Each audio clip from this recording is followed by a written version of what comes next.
Our Heavenly Father, the fount of all goodness and grace, the cause of wisdom, the source of intelligence, we welcome you, O Lord, to this auspicious gathering of your beloved, who continuously give you thanks for every opportunity to learn something new and become fruitful to the works of your creation. We humbly come to you, not because we are worthy, but because we find ourselves in need of you, who is our strength and our hope, to continue despite the challenges we face in health, prosperity, and our solidarity with one another. We pray that today's gathering, made possible by the grace of advancements in technology and social media, becomes successful in its endeavors, so we can offer it back to you as our humble offering to honor you, glorify you, and love you through our deeper connection with everyone. May we find bliss in today's session and become more productive children and co-creators of the earth. This we ask and pray through Christ our Lord. Amen.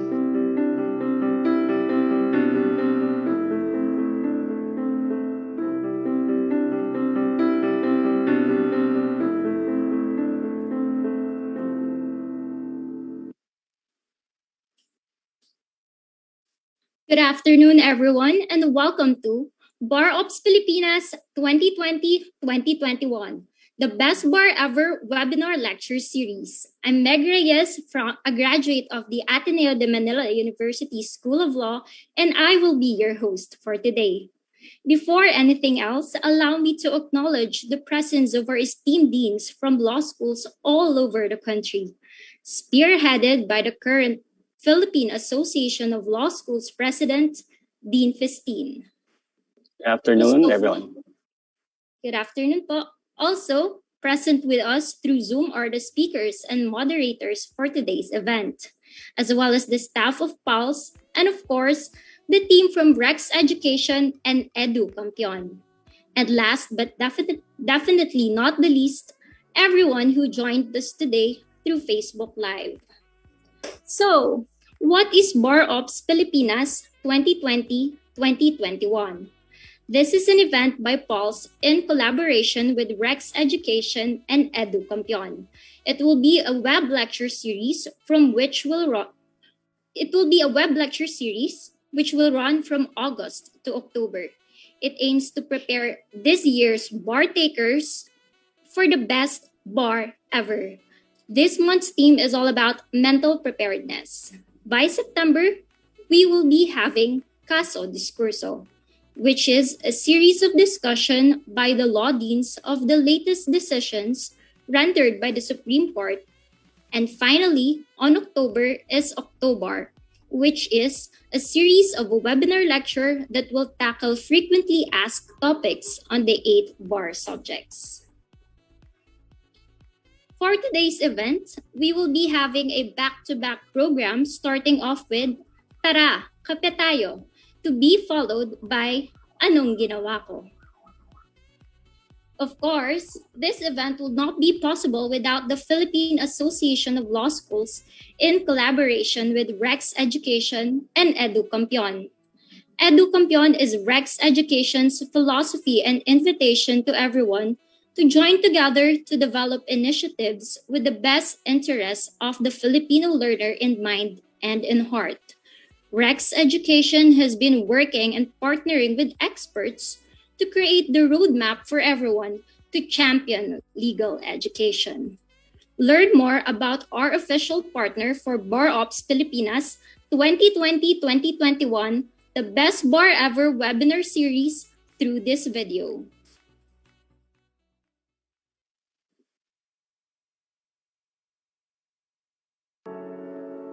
It is a noble aspiration to want to dedicate one's life in service of those who are oppressed and defenseless against the unfair and the unjust. It is an admirable advocacy in an adult, but it is awe-inspiring for a child to dream of speaking for those who are voiceless, to stand up in defense of the law and the common good.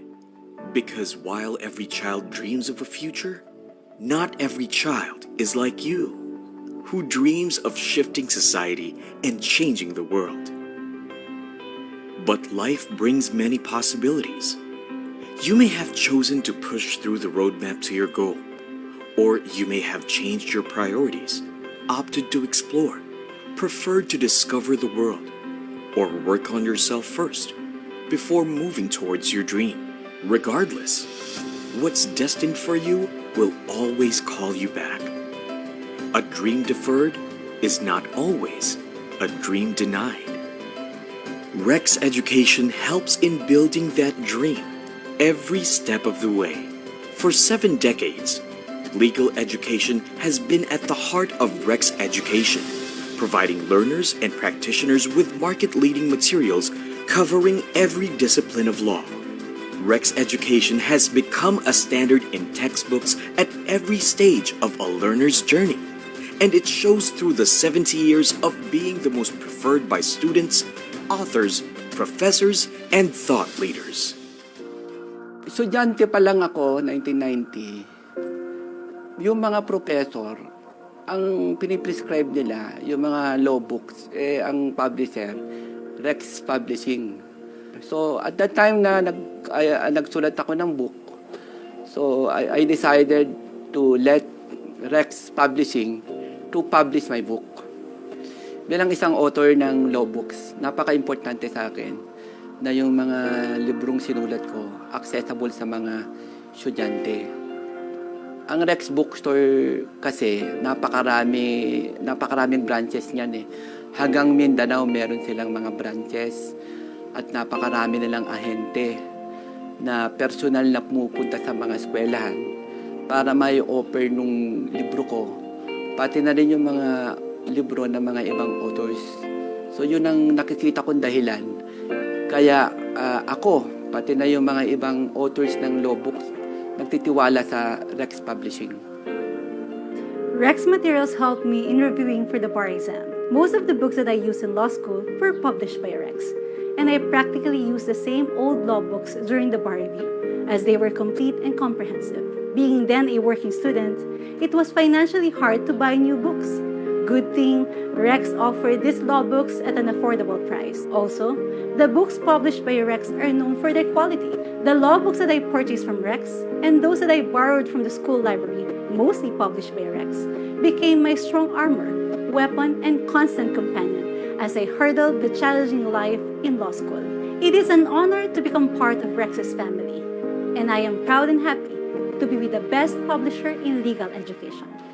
Being engaged in the education and training of future lawyers, the areas that are important to me when publishing books are excellence in the output and the commitment of the publisher in publishing materials for the improvement of the students' quality of education. It's for these reasons that I trust Rex as a publisher.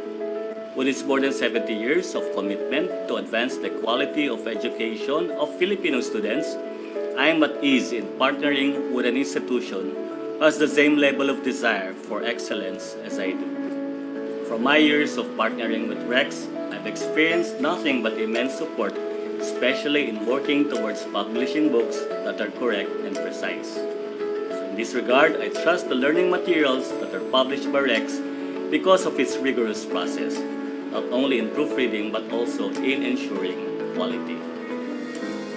Rex Education implements an uncompromised editorial process to ensure quality content.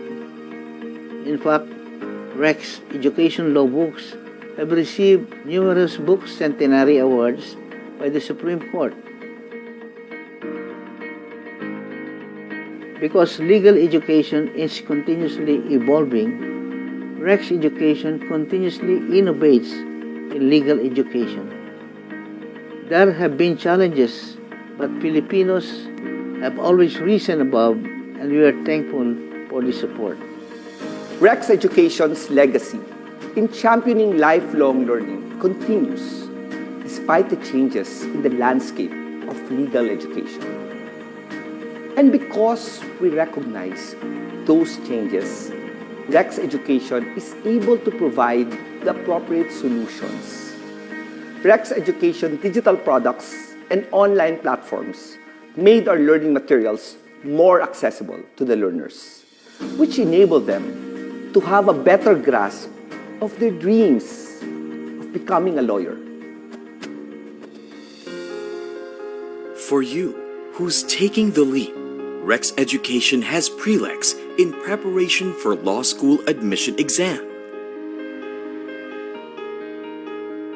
For you, who's uncertain but keeps on striving because your dream is not yours only, but of your family and the society. No matter the challenges, you move forward because every minute means 100 words read.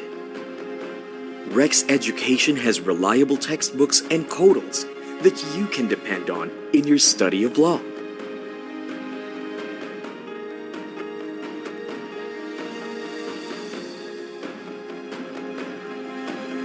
For you, who's a step closer to your dream and is excited to bring pride to your family,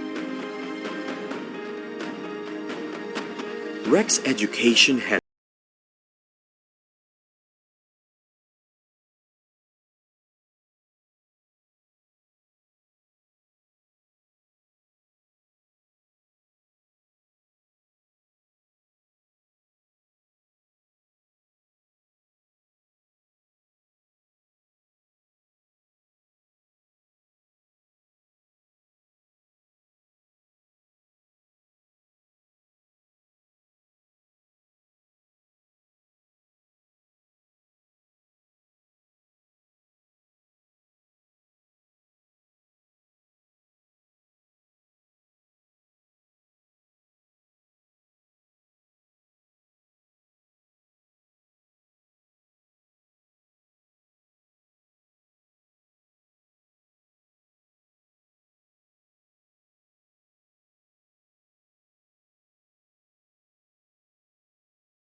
Thank you, Rex Education and EduCampion, for being with us.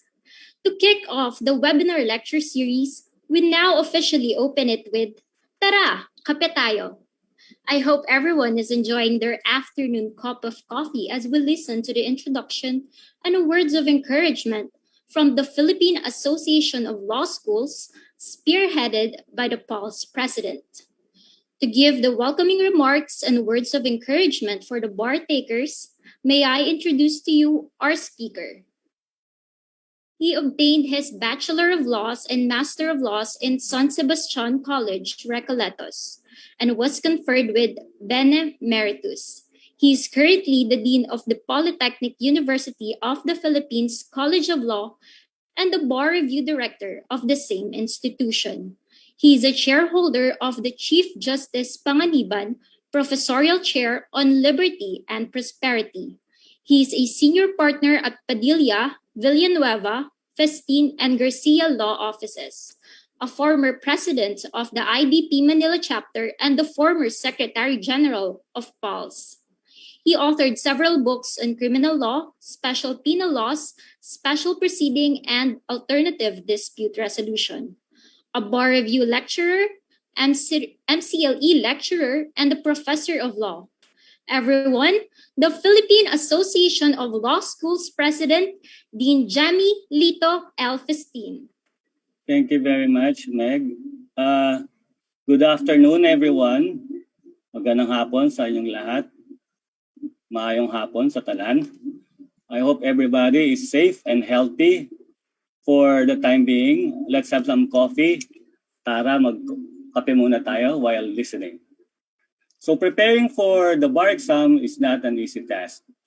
You need to prepare academically, physically, financially, spiritually, and mentally. Not a few shared to me their experience that they really would want to study, but they cannot seem to start off, given the daily challenges, stress, difficulties that they meet. This struggle is compounded by the fact that the bar exam this November is to be taken amidst the pandemic. Can you actually study and review given all these uncertainties?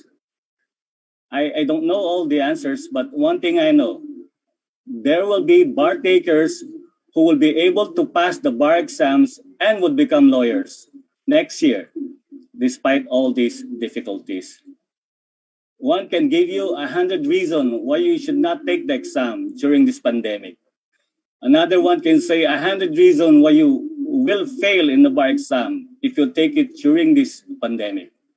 However, there's still that voice that gives you a reason why you will be able to make it, why you will be able to pass the bar exams and become a lawyer next year, despite the pandemic.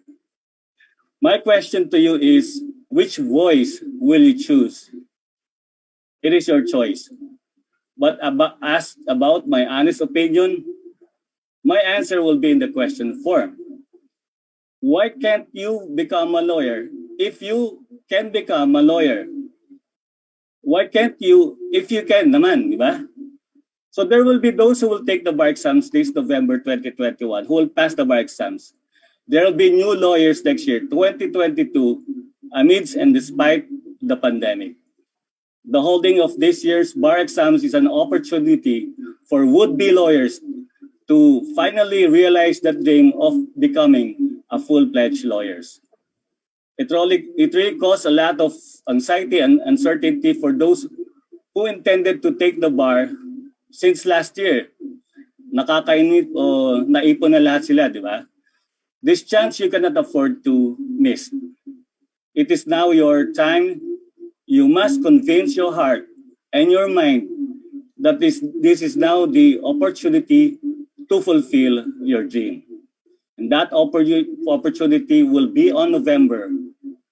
Associate Justice Marvic Lonen, our bar chairperson, and together with his team, are working so hard to make this year's bar exams a success, despite all these challenges along the way, especially this pandemic. He assures us that this will be the best bar ever. I believe him so. That's why we entitled this the Best Bar Ever webinar series. You must therefore be passionate in pursuing your dream, your goal, Excitement is not alone is not enough. Your mind must be tough despite the winds and the waves of the seas confronting you. So gird up your minds and your heart as we guide you through the remaining months of your journey with Rex Educampion. To assist you, we come up for this month, August, with this mental health webinar. Next month, September, is Caso Discurso with partnership with PUP College of Law, a discussion of the latest decisions rendered by the Supreme Court. The lectures are all loadings. In October, the event is called Octobar.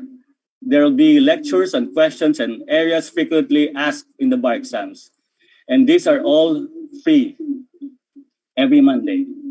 So prepare your mind, have a proper mental set, walang susuko, be the person you are destined to be. And with God's help, you will be fine.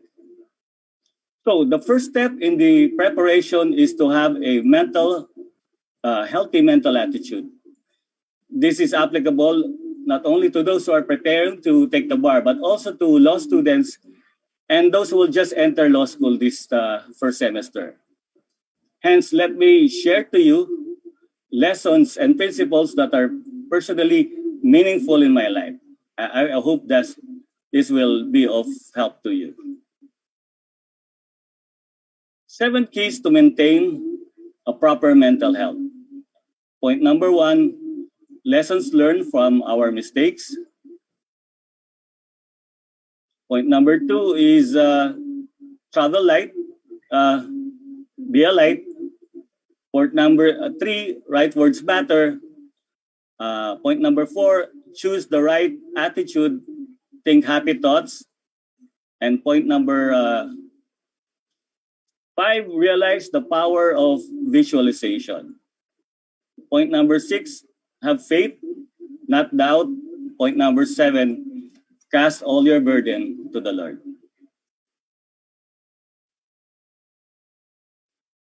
Let's go to point number 1. Learn lessons from our mistakes. Tao lang tayo, di ba, nagkakamali din. So it is in those worst mistakes, failures, and disappointments that build the foundation of success. The lessons learned should not be committed the next time around. We know better today than in the past. So looking back, even lawyers know when asked, can give you a lot of insights on how they could have performed better as law students in law schools and in the bar exams. Yan. Remember that life's greatest lessons are usually learned at the worst times and from the worst mistakes. So it's not the end of the world. Next time you will do better. Next, you cannot travel back in time to fix your mistakes, but you can learn from them and forgive yourselves for not knowing better. So that is from Leon Brown. So this is all applicable to all aspects of our lives, not only in pursuing our career. Let's apply this. Di ba may pangyayari sa relationship na minsan naging super seloso o selosa at nasakal ang tao minsan nasakal siya, ang tao niyong minsan minamahal sa buhay. At ang tao din minsan din na minahal kayo. But the person call it quits. The end. So kahit anong luha ang gawin niyo, di ba, wala na siya. So God na. So the next relationship that you have, you know where you'll put yourself. No, you don't own them, you only love them.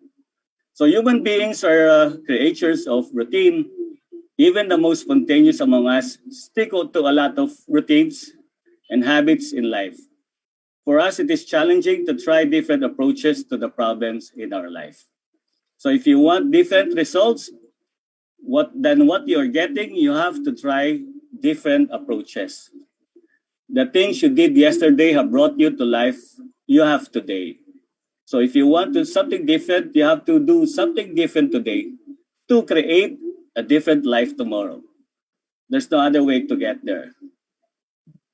It is said that insanity is doing the same thing over and over again and expecting different results.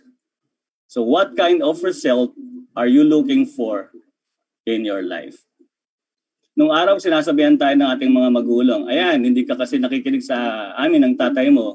So, simula ngayon, magtanda ka. So, they did say, over our mind's vehement objection. But looking back talaga, there's some truth to what they said. We just don't like the manner those words were uttered to us.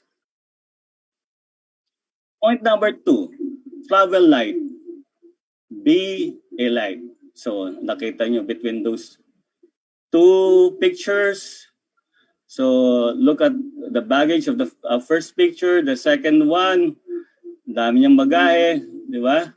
So, lahat ng sama ng loob niya sa first bag, sa parents niya, sa pangalawa, sa friends niya, pangatlo, kay Dean. Fourth ay sa mga kabarangay niya and all the rest. Where you can be like this. Ba? You can travel light. You can use your cell phone. Second one, no? Even if in a hurry, kung magaan lang ang kanilang dalang bagahe, ang bilis makapunta sa paroroonan. So when you travel away from home, the advice is to travel with light baggage. The key is this, meet today's problems with today's strength. Don't start tackling tomorrow's problem until tomorrow.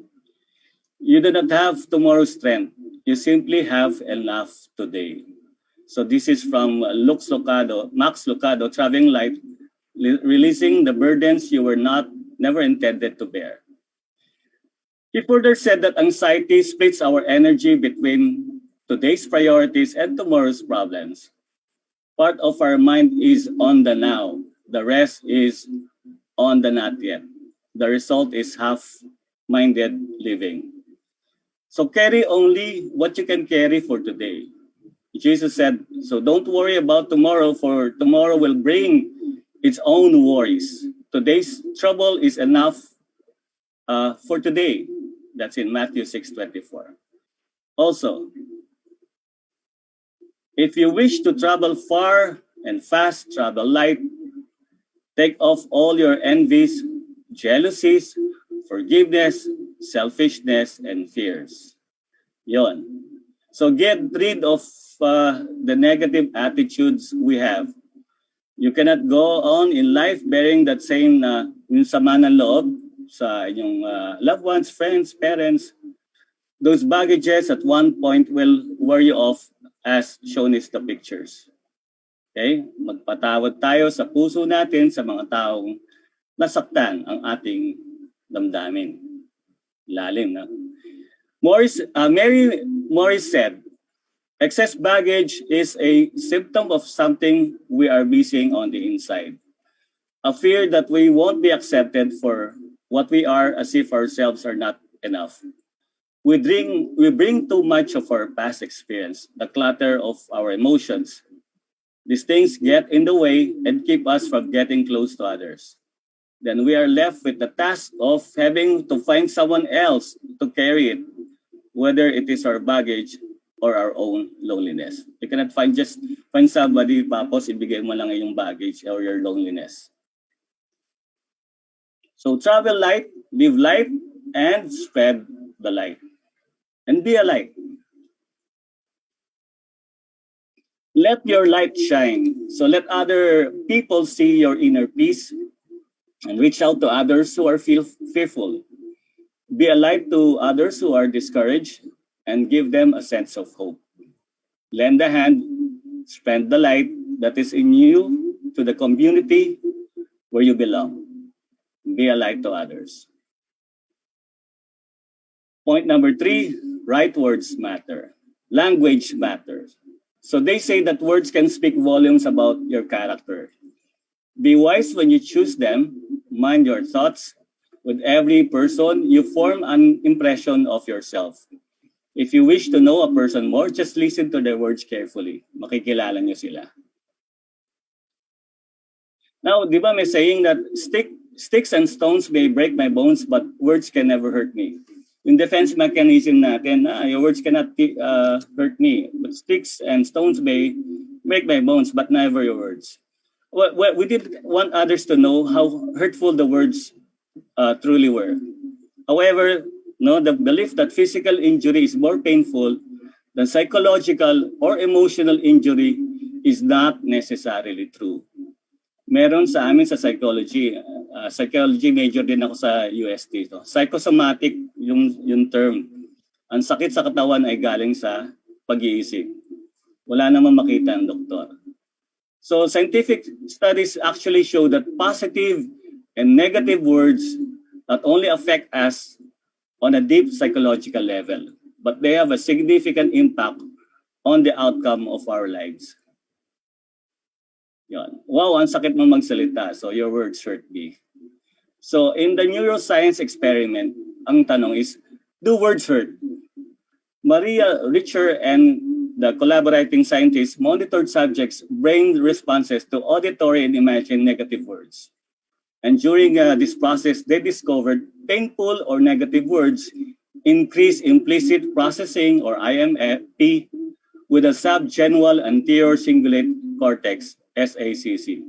Ang ibig sabihin lang, no, it's, hindi natin maintindihan, but ang ibig sabihin lang, may effect ang negative words. Bluntly, their study proved that negative words release stress and anxiety-inducing hormones in subjects. Also, a study found increased level of anxiety in children associated with higher rates of negative self-talk. So, according to their study, the abstract of their study, this result suggests yung negative self-talk, no? Negative self-talk plays a role in the generation or maintenance of anxiety in normal children. Ultimately, negative words, whether spoken, heard, or thought, so sa Tagalog, yung sinabi mo, narinig mo, o inisip mo, it only causes not only situational stress, but also contribute to a long-term anxiety. So we can experience that when you read the newspaper, Facebook, YouTube. After that, galit ka na sa mundo.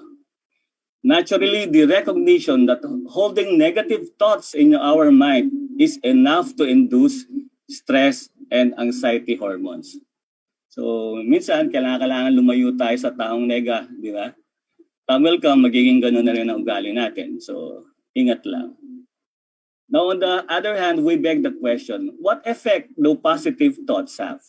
What effect do positive thoughts have? In the book entitled Words Can Change Your Brain, jointly written by Dr. Andrew Newberg, a neuroscientist at Thomas Jefferson University, and Mark Robert Waldman, a communications expert, states, a single word has the power to influence the expression of genes that regulate physical and emotional stress. Furthermore, according to these two experts, their field, exercising now positive thoughts can quite literally change one's reality. So exercising positive thoughts can quite literally change one's reality. So by holding a positive and optimistic word in your mind, you stimulate frontal lobe activity. The area includes specific language centers that connect directly to the motor cortex responsible for moving you into action. And Newberg said, as our research has shown, the longer you concentrate on positive words, the more you begin to affect the other areas of the brain. Yung frontal lobe activity are considered as our behavior and emotional control center and home to our personality. Yung motor cortex is the region in the frontal lobe involved in the planning, control, execution of voluntary movements. Yun daw, the longer you concentrate on positive words, the more you begin to affect the other areas of your brain. He went on to explain in this study, over time, given sustained positive thought, functions in the parietal lobe start to change. Consequently, this changes our perception of the self and those around us. Essentially, holding a positive view of ourselves helps train our brain to see the good in others. So yon. Thus, he said, by exercising consistent positive thoughts and speech, we not only change our perception, but how we perceive the world around us. Ultimately, this grants us the ability to shape our reality and change the world for the better. So, yung positive language, also, they're used to drive in organizations, corporations, and companies. A study shows that humans, our thought patterns directly shape our perception of the world and those around us. Our thoughts become our words and therefore our language. So this is applicable for human individual as well as organizationally. So sabi nila yung a strong company culture daw, it reveals one derived from a shared positive language based on organizational core values. So si Aaron Barnes, CEO of BRM Institute, adopting the business relationship management philosophy, underscores in his article, Language Matters, the importance of positive language in elevating business communications to drive value. They believe in the shared positive language will promote effective and communication and collaboration, breeding innovation, success, and organizational value. Now, the Bible talks about words also. Let me just share to you. Yon. So, evil words destroy one's friends. Wise discernment rescues the godly. Evil words destroy one's friends. So, ingat tayo when we talk also to our friends.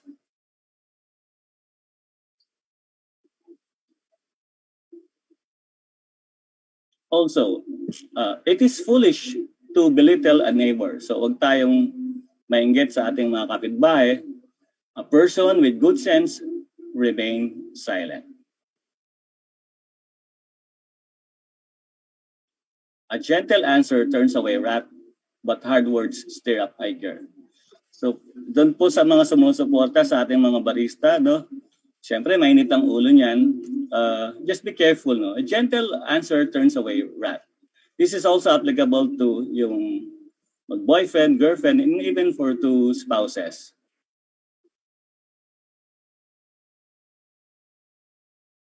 Yan. Gentle words bring life and health. A deceitful tongue crushes the spirit. So gentle words bring life and health. So if you want to bring life and health, no, sa kasama mo sa bahay, gentle words will do. Also to yourself, no.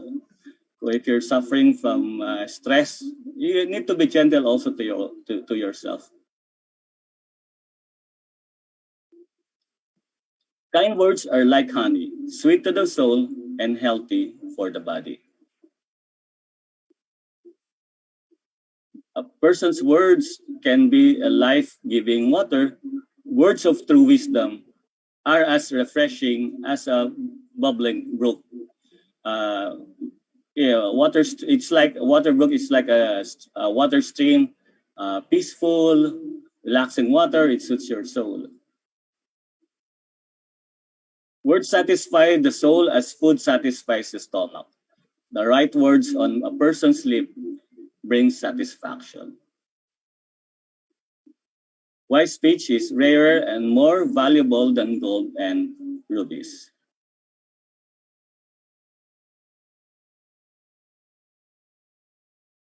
So point number 4, choose the right attitude. You think happy thoughts. Let me tell you yung story of a former Austrian neurologist and psychiatrist, si Viktor Frankl. I know some of you be familiar to him. He was of Holocaust survival. He was taken into captivity by the German Nazis in Poland during World War II. In prison, he imagined and visualized himself that he will survive, and then after the war is over, that he will be a lecturer teaching the lessons learned from his experience. He found meaning in his life. That was his regular routine while still in prison. and that sustained him throughout his ordeal, while the rest of his companions died, not only because of the gas chamber, but also of hopelessness, minsan by suicide. So what he visualized during those trying times na nasa loob siya ng concentration camp actually happened. He became a lecturer and shared his inmost thoughts on the value of suffering and of sharing life to others. Thus, in his book entitled Man's Search for Meaning, no? And I quote, sinabi niya, everything can be taken from a man but one thing, the last of the human freedoms. What is that? To choose one's attitude in any given set of circumstances, to choose one's own way. So everything can be taken except yung sa tao that to choose his own attitude in a particular set of circumstance. It means that you can choose to respond positively in the midst of adversity. Thus he sum up by saying sa book niya, between the stimulus daw and the response, there is a space. So ang stimulus, yung pangyayari, yung response, yung reaction mo. But in between, there is a space. And what is that space? In that space is our power to choose our response. And in our response lies our growth and our freedom.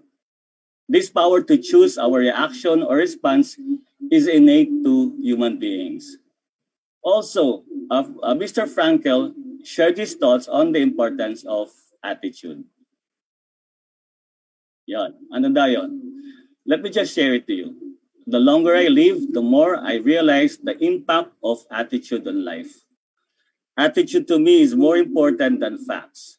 It is more important than the past, than education, than money, than circumstances, than failures, than successes, than what others people think or say or do. It is more important than appearance or giftedness or skill. It will make or break a company, a church, a home. The remarkable thing is you have a choice every day regarding the attitude we will embrace for that day. We cannot change our past. We cannot change the fact that people will act in a certain way. We cannot change the inevitable. The only thing we can do is plan on that one thing we have. And what is that? Our attitude. I am convinced that life is 10% what happens to me, 10% now what happens to him, and 90% how I react to it. And so it is with you, he said. We are in charge of our own attitudes. So indeed, yung last sentence sums it up. We are in charge of our attitudes, not people and not circumstance. In the Holy Scriptures, it said, St. Paul encouraged us to think this way. Whatever is true, whatever is honorable, whatever is just, whatever is pure, whatever is lovely, whatever is commendable, if there is any excellence, if there is anything worthy of praise, sabi dito, think about these things. Think about these things. This is how we train our mind. So I now would like to personally ask you this question sa ating mga barista at ating mga law students. Given the circumstances, what do you believe are the things that you're still able to accomplish in your life? So anong paniniwala mo? So we choose to believe that we're able to achieve our dream. Nothing more, nothing less. Point number 5, realize the power of visualization. May tinatawag na neuroplasticity or brain plasticity. Ito daw is the ability of the brain to continuously create new neural pathways. No? Ano yung neuroplasticity? The brain's ability to reorganize itself by forming new neural connections throughout life. The ability of the brain to modify its connections or rewire itself. Pero pwede palang gano'n mag-rewire ang ating brain. No? When we repeat a skill that we are trying to master, we strengthen the neural networks that represent that action. The same happens physically in the brain, whether we perform the action or simply visualize it. And this is the punchline. Your brain cannot tell the difference between an action performed and an action visualized. An action performed and an action you visualize. No, ang galing, no? So let's talk about Albert Einstein. Well, he was famously quoted with this: imagination is more important than knowledge, for knowledge is limited to all we know and understand, while imagination embraces the entire world and all there ever will be to know and understand. Knowledge is limited, imagination encircles the world. So did Einstein think in pictures rather than in words? Yes, daw. No, his great breakthroughs came from visual experiments performed in his head rather than in the lab. They were called Gedanke, yung thoughts and imaginary experiments. So they are performed in the imagination. So we set up some situation, we observe what happens, then we try to draw appropriate conclusions. And then age 16, he tried to picture in his mind what it will be like to ride alongside a light being. So, kaya nyo yun?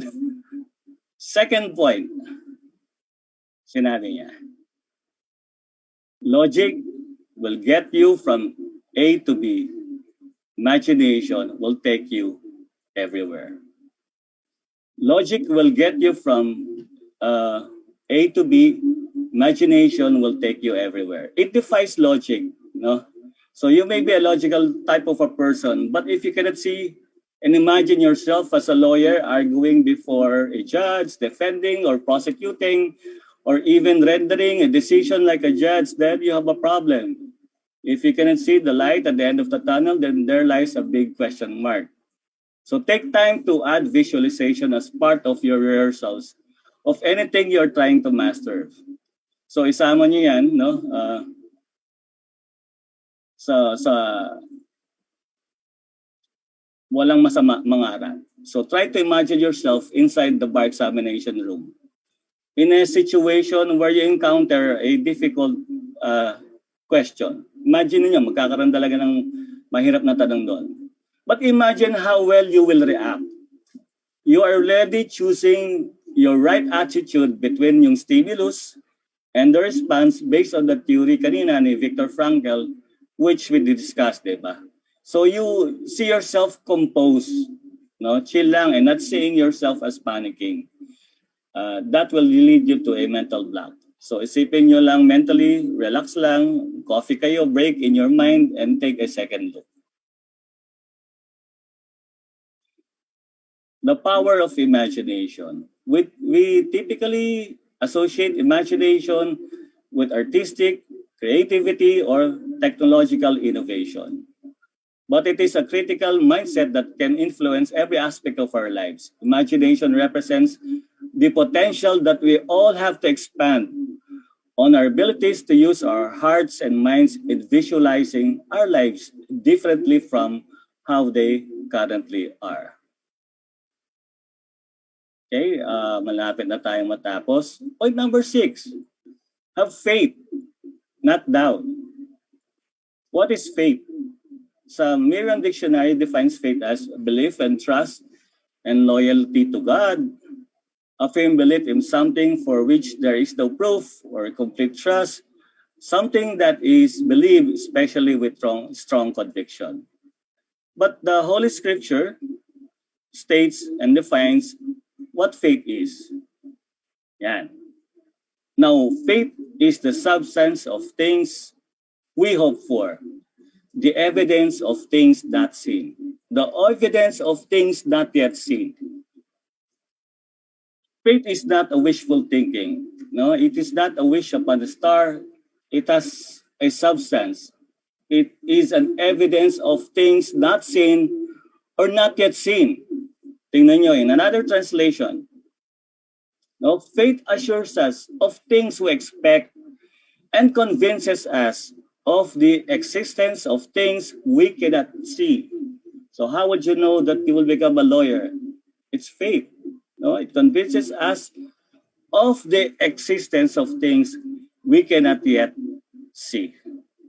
So it's in Hebrews 11:1. Right sa PUP sa College of Law, meron kami niyan. No? We are always reminded of what is inscribed in what we call as a faithful. And also in our regular activities called Coffee Break with the Dean. So how will you know you will become a lawyer? No, it's faith. It has substance. And I said it has evidence. It is a title deed to your goal. No? I always give this most important advice to all my students. Sa lahat ng sinabi ko, na tinuro ko sa kanila, etong pinaka-importante. No? If you stay close to God, you will stay closer to your dream. If you stay closer to God, you will stay closer to your dream. Why? I ask you, this question. Why are you still reviewing for the bar?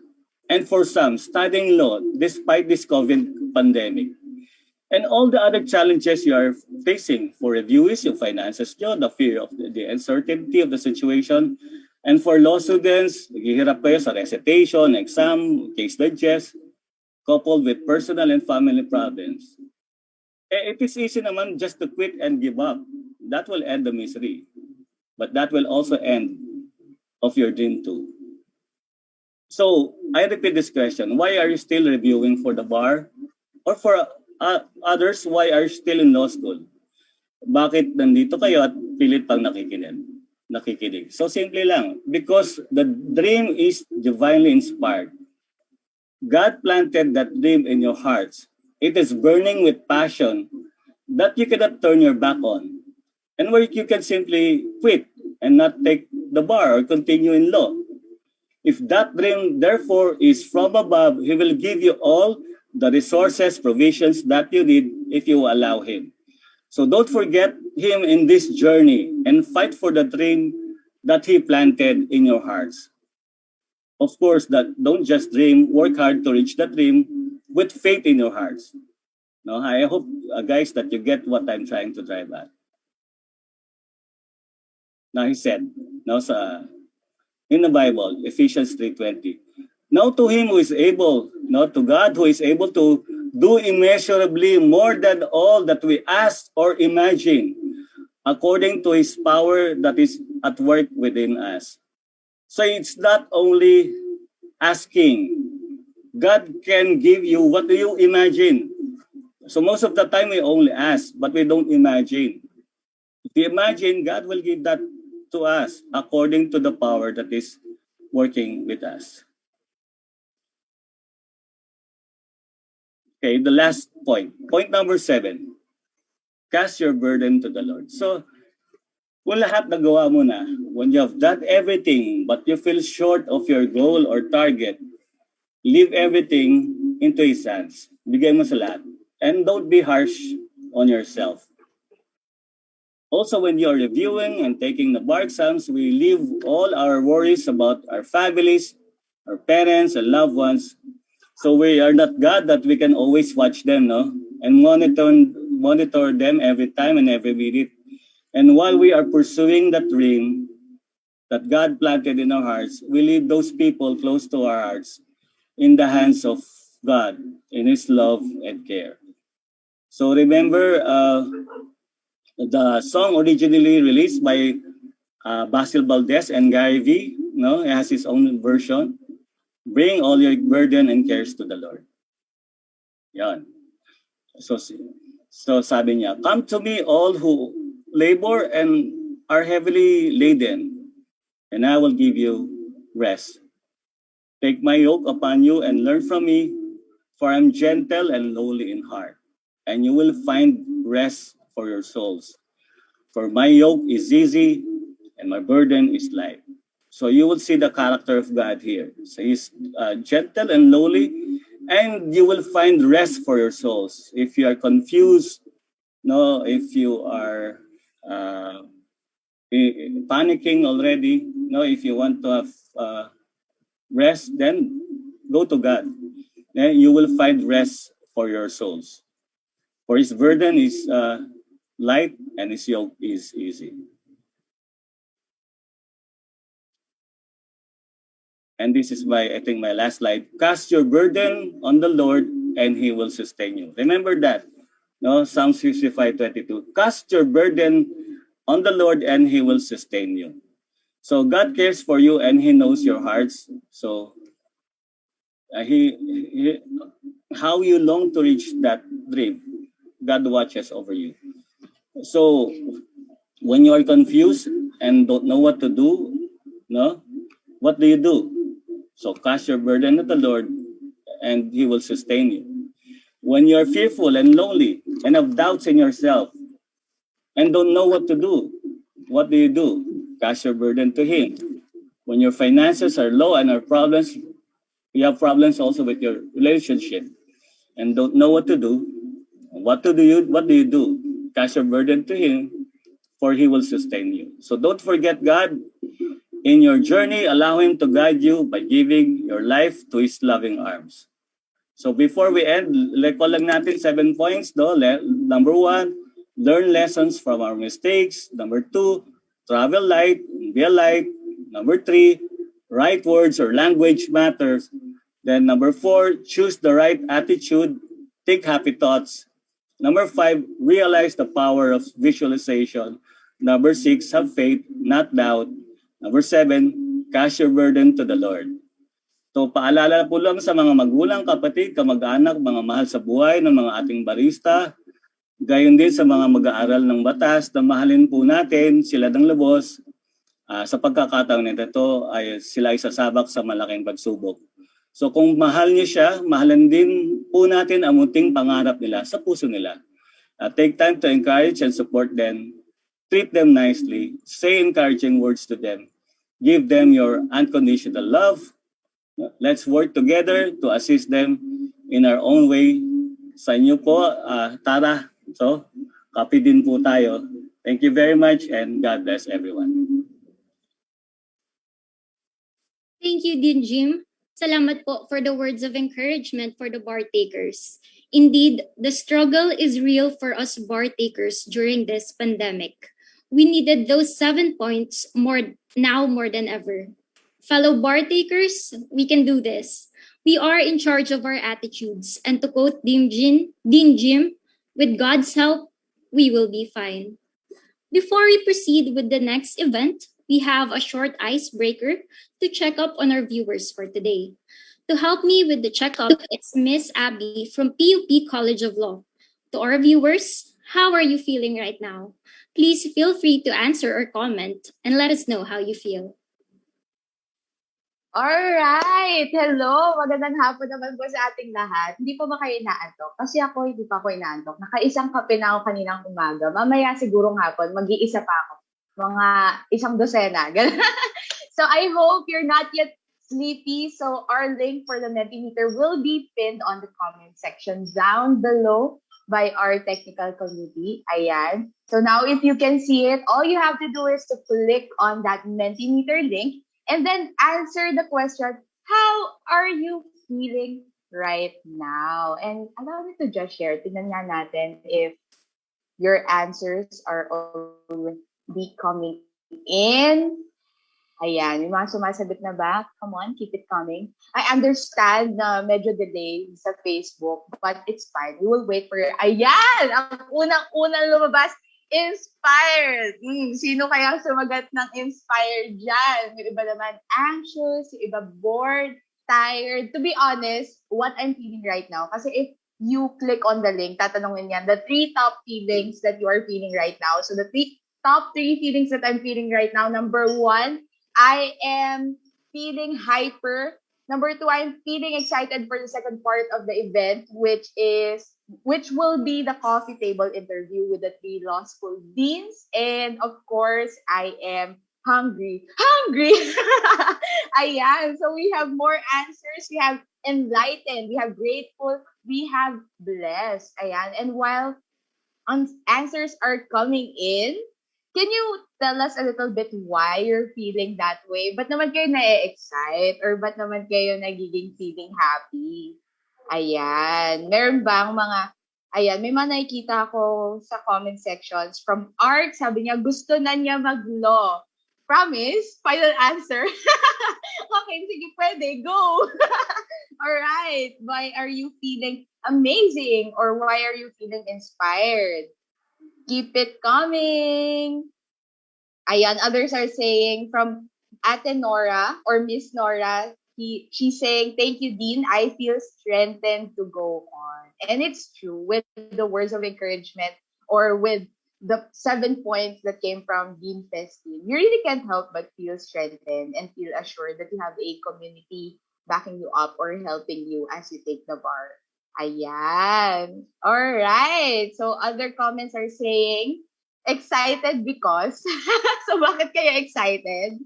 And then others are saying they feel amazing and they feel super blessed. All right. So happy naman to know that you guys are feeling positive this afternoon. Well, stay tuned because more are about to come. Marami pa kayong matututunan, marami pa tayong pagsasamahan, tsaka marami pa tayong iinuming kape. Hindi pa tapos yan. Alright? Thank you so much. I'll give the floor back to you, Ate Meg. Thank you, Abby. Abby, grabe, ang hirap tapatan ng energy mo. Thank you also everyone for participating. We hope that through this event, na-renew ang yung mga energies to take on the next few months of intense reviewing, especially for the bar takers. Now, moving on to the next highlight of our day, we now proceed to Anong Ginagawa Ko? This is a coffee table interview of our guest law dean speakers on their own experience during the bar exam season. To help us with the interview, we invited a bar taker and 3 law students to ask questions to our esteemed speakers. We have City, A, John, and Abby as our moderators for today's coffee table interview. First, we have Miss City Namraida Ali. City just finished her Juris Doctor degree from the Ateneo de Manila University School of Law. She's currently reviewing for the bar. Our second moderator is Mr. Alan David Festin. A is a third-year law student from the University of Makati School of Law. Next, we have Mr. John Phillips Ceballos. John is a second-year student from the University of Cebu School of Law. And our last moderator, si Miss Energy, Mary Abigail Madales. Abby is a second-year student from the Polytechnic University of the Philippines College of Law. So, ano nga ba ang ginawa ko? Ano nga ba ang ginawa nila? Pero teka, sino nga ba sila? Let me introduce to you our guest speakers for today. Starting off with our first speaker. He obtained his Bachelor of Laws degree at the Ateneo de Manila University School of Law, where he graduated in the year 1987 as class valedictorian and recipient of the Evelio Javier Leadership Award. In 1990, he was conferred a Master of Laws degree by Harvard Law School.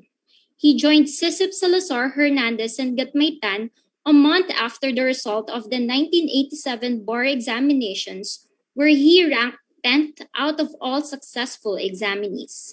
Aside from teaching full-time in the Ateneo, he is also a visiting professor for commercial law at Ateneo de Zamboanga University's College of Law. He's currently serving on the IBP Law Journal's editorial board. Please welcome the Dean of the Ateneo de Manila University School of Law, Dean Jose Maria Joey Hofileña. All set and ready to answer your questions regarding bar preparations, we have the second speaker. He obtained his Juris Doctor degree from the University of Cebu School of Law. He graduated magna cum laude in the year 2006. He ranked 8th in the 2006 Philippine bar exam. He obtained his Master of Laws at the New York University School of Law, where he is the recipient of John Vogelstein Scholar and Vanderbilt Medal and International Student Leadership Award. The following year, he was admitted to the New York bar. Currently, he is a partner at Gulapa and Lim in Manila, Gulapa and Baklay LLP in New York, USA, and Gulapa and Ismael in Cebu. He is a professor at the University of Cebu School of Law and San Sebastian College Recoletos Graduate School of Law. Everyone, please welcome Dean Al-Shwaid de Leon Ismael, the Dean of the University of Cebu School of Law. Good afternoon, everyone. And last but not the least, we have our third speaker. He obtained his Bachelor of Laws from the University of the Philippines in the year 1996. He finished his Master of Laws degree with honors in 2000 from Cornell Law School in New York, USA. He is licensed to practice law both in the Philippines and in New York, having passed both Philippine and New York State Bar examinations. He is currently a professor of law at the University of Makati School of Law and the University of the Philippines College of Law. He is a senior partner at Puno and Puno Law Office and served as the chairman of the National Renewable Energy Board in the year 2016 to 2018. He also served as the Undersecretary of the Philippine Department of Energy in the years 2010 to 2012. And he is a recipient of William T. Coleman Award in the year 2008. Please welcome the Dean of the University of Makati School of Law, Dean Jose M. Layug Jr. Good afternoon, everyone. Good afternoon po, Dean. Now, to our viewers, we would also gladly welcome questions from you. Feel free to comment your questions addressed to our deans through the Facebook Live comments section. Moderators, the floor is now yours. Okay, so good afternoon to our deans. Once again, I am Kape from Ateneo Law School. So sobrang inspired and sobrang nakaka-humble yung mga awards ng mga deans natin, di ba? So to my fellow bar takers, sila talaga yung goat of their time. So to start, parang pampagana lang para sa ating lahat, no? So like me, especially me, nahihirapan talaga akong gumising in the morning to review and look at my books, di ba? To study and review for the bar. Tapos, minsan, wala akong motivation to move forward to the next page. So now to our deans, ano po yung mga parang motivational quote or what was your mantra when you were reviewing for your own bar? Everyone can answer po. In the age-old tradition of age before beauty, I will start. No? As was mentioned, I took the bar in 1987. You know, at a time when many of you were not even considered. No?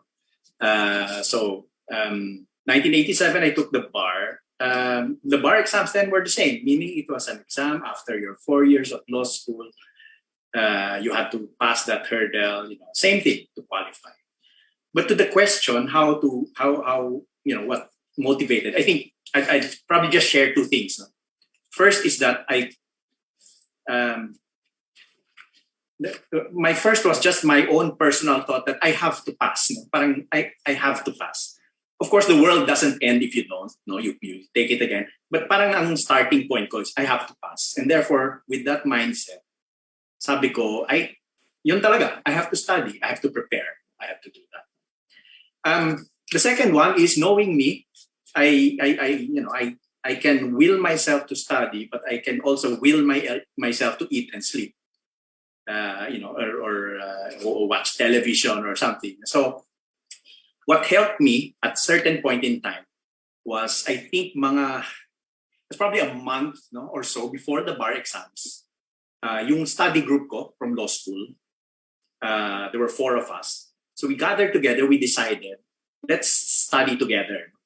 Parang one of our group the family had a townhouse somewhere there in SLEX na unused. No? So we were allowed to use that place.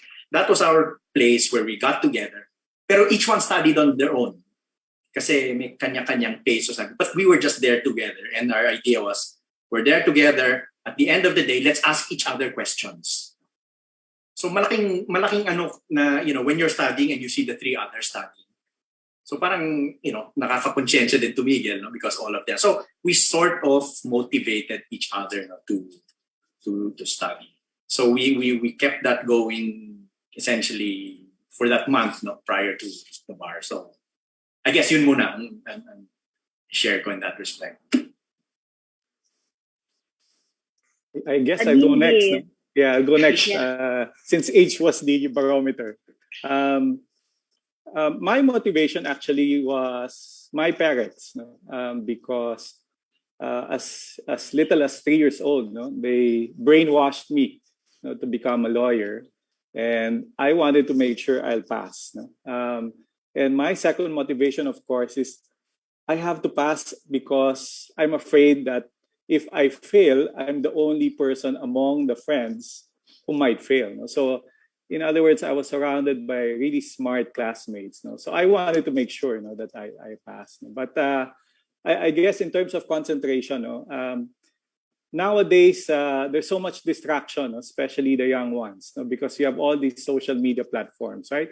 You wake up, you look at your phone, there's something to do already. During my time and Dean Joey's time, wala kaming Facebook, wala kaming Instagram. No? So, but nonetheless, the distraction then was being with friends. No? And to make sure that I study, and I had no choice, in all my years of existence as a human being, it was only during the bar that I had my hair cut. No, absolutely no more hair. No, and kalbo in short. No, and looking at myself, I in fact I did not look at the mirror. No, nahiya ako. No, so I had no choice. No, only to study because I had no hair, and to make sure that I'm not distracted. So I'll share, more later on. But primarily my parents, no, and especially us in UMAC and also UP, no, the motivation is a little bit different, I suppose, no, because we are driven by certain dreams, no, of making sure that we help our families, no, and that was the main reason why I was able to focus. All right, so that I guess it's my turn now. Thank you, Dean Joey and Dean Jay. I guess just like Dean Joey and Dean Jay, during my time when I took the bar in 2006, there was also no Facebook, I guess, or Instagram or Twitter. So I believe there were not too many distractions when I prepared for the bar examinations. But to answer your question, what motivated me? In the first place, I'm a morning person, so I didn't have a hard time waking up early in the morning. But at times when I don't feel like studying, two things that constantly motivated me. First, it's the thought of being part of the pioneer batch. Now, like Dean Jay and Dean Joey, the 2006 bar exam was pretty much the same with the years when they took it. But it was historic for UC Law because I was part of the first batch. And there were a lot of expectations that I had to isolate myself, be graduating magna cum laude, and they have this concept of bar bet, which I only knew after graduation, that that's how they expect you to do well in the bar examination. I had to isolate myself and move to Manila, completely not communicating with anyone except the dean and my parents because of the expectation. So that alone was more than enough to motivate me to keep pushing and study harder, or if it's possible, hardest, because a lot of people are expecting a lot from the first batch of UC. Second, it's the fact that my parents had to spend whatever little money they have at that time just to send me to Manila. Unlike I guess many bar examinees, I only was a bed spacer in one of the staff house in UP Manila, and I only had enough. So every day I have to remember that my parents had to sacrifice a lot just to send me to Manila and be able to review or enroll in a good review school at that time, because during my time there were no other review centers here in Cebu except for the UP Bar Review. And yeah, you asked mantra, right? You asked mantra. Yes. Until now, I always remember this. What could be more important in life than to know in our hearts and in everything we do, we've done our best. So it's my way of countering, the expectation. As long as I've given my best, I lift it up to the Lord.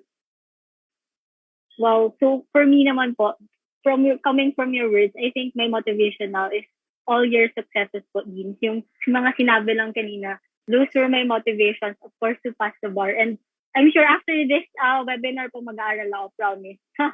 Just my study break for today. So for my co-moderators, do you have any other questions?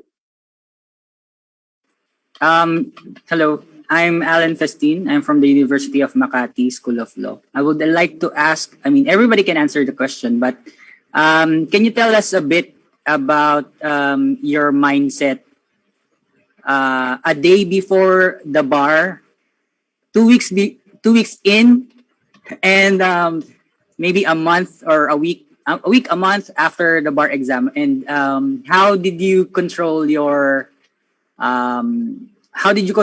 emotions and your thoughts and stuff like that para po sa mga baristas natin po? Thank you.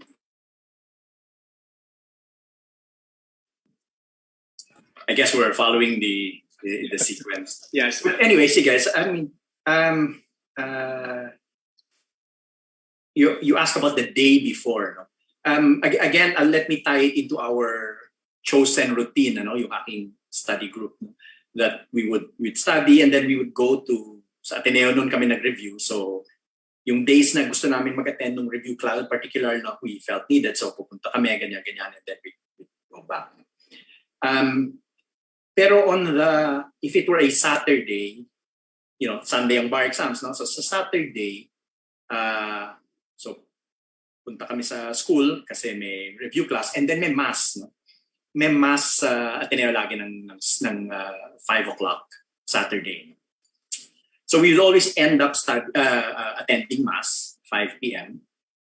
And then my own preference was that at 6 o'clock, ito na yung mantra ko siguro, no, na pumapasok sa head ko. Sabi ko, at this point, at 6 o'clock, Saturday, eve of the bar, I always say that kung hindi ko pa yan alam ngayon, hindi ko na yan alam.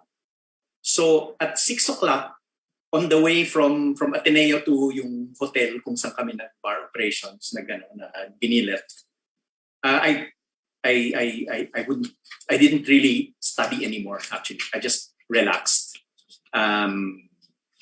In fact, mahirap yun because, looking for something to do in an environment like that's a little challenging. But I would, do my very best not to anymore, just to relax. That was my So, day before the bar, that was my for the 4 Sundays, that was my routine. 6 o'clock, tama na, close books. That's it. Kung hindi ko pa yan alam ngayon, hindi ko na yan alam. So that was before. In the middle of the bar naman, actually, frankly, I don't remember. Siguro momentum na lang. Diba? Naka-first bar ka na, nag-second bar exam ka na, ito na yung third, ito na yung fourth, parang wala na eh. You're not capable of thinking of anything else, I suppose. So, I don't really remember, frankly, if there was, how I felt in the middle of the bar. Certainly, what I did not feel was I don't think I felt that, ayoko na, I'll give up. Certainly not. So it continued. About a week after, the bar is such a painful experience mentally and physically, mentally, obviously, because there's so much information you have to study, and then, the anxiety of taking a test, which is the same. But it's physically tiring, Physically tiring. Left-handed ako, magsulat. And the table I got sa MLQU kami, that'll date me again. Sa MLQU kami nag-bar exam. The table I got was a right-handed chair. So, desk. So, yung kaliwang tuhod ko, yung patong ko ng arm, whenever it's time. So, I don't know if that added to the fatigue. But I think for, a considerable period after the bar, it was really just thawing and relaxing and enjoying not doing, the things that preoccupied you for the last couple of months. So, thank you po. Si Dean J po, our handsome Dean. A day before the bar, just like Dean Joey, I said enough. Pagod ka na eh. But as a matter of routine, I made sure, kasi we also stayed in a hotel. I think most of you will, if not all. Bathtub ako the whole afternoon. wala lang, higa lang ako sa tubig, no, and just relax. And kahit there would be deluge of tips, no, as they said, ito, last minute tips. No, sabi ko, no, kung hindi ko pa nga na pag-aralan, that's it. No? Now, as a matter of routine also, what I remember when I started reviewing for the bar, Tuesday midnight, so that's Wednesday 12 a.m. No? I would go to Baclaran Church. No? I made sure that every Wednesday midnight I would do that, no? And would kneel down and pray. You know, at the end of the day, and you've heard that, no, from all the speakers, praying is very important. It's up to you, no, at the end of the day. And to me, that helped me. Every week on Wednesday when I go, and I go 12 midnight kasi alam naman natin, ang Baclaran, pag Wednesday, naku, punong-puno ng tao. No? So, pupunta ako doon na walang tao. No? And that helped me a lot. No? But as what Dean Joey said, no, you get tired over, 4 or 5 months. So after the bar exams, 1 month after, I immediately reported for work and started working under Dean Joey, no, in CSIP, December 4, 1996. No, and that kept me sane. No? It's like a feeling that I finally back to normal. Not, daily grind of studying. Now I'm back to living a life of a lawyer, and I was lucky enough to have been trained under Dean Joey and the other partners of CSIP. No? Of course, now I realize I'm not young anymore, no? But it's been a fun experience for the bar for me. Thank you po, Dean J. Dean Al-Shwaid po. What's your thoughts? So the day, I guess, similar to the other, similar to Dean Joey and Dean J, we also stayed in a hotel. But I guess I was lucky because we have this last minute lectures the day before. But then I attended the last minute lectures thinking that, okay, this is just to validate what I learned, and this is not the time for me to learn new things for the first time. Admittedly, there were some topics that I've heard for the first time during the last minute lectures that I just simply didn't bother even to look for them after the lectures. I also stopped studying after dinner time, although up until 10 p.m. I had a hard time. I mean, on the first Sunday, I had a hard time going to sleep. I guess this is pretty much common among those who are anxious to take the bar examination. And for some reason, the room assigned to me was just right across my examination room in LaSalle. So that added the pressure. So I avoided the windows because I didn't want to see LaSalle because during my time I already took it in LaSalle. Like Dean J, I also didn't bother to read the notes. I personally, I'm not a believer of the last minute notes because I found out that some of those notes are just prepared by students, reviewed by some professors. So the best way to prepare is to rely on your notes. Although I have to admit that I breezed through them for my peace of mind while queuing outside LaSalle. So that was it. After the last Sunday, it was unique because I was more worried about going home than enjoying what to do after the bar examination because my parents wanted me to go home. They didn't want to support me anymore, but I didn't want to go home. I couldn't take the pressure, and I can't imagine myself going back home to Cebu while everybody else will tell me, oh, when is the bar results coming out? Oh, you will be like this and you will be like that. Because while reviewing for the bar examinations, professors would text would call me because text was not really common at that time, would call me and tell me, oh, you know what, Shwaid, I dreamed last night you're either number 3 or number 5. I mean, then again, the expectations, I didn't want to go home. Instead, I told my parents that, okay, just give me just give me this much, and then I'll take care of myself moving forward. So I guess unique to other bar examinees after the bar exams, I worked in a call center because I told myself I need to work in an environment that has nothing to do with law. I was just so tired.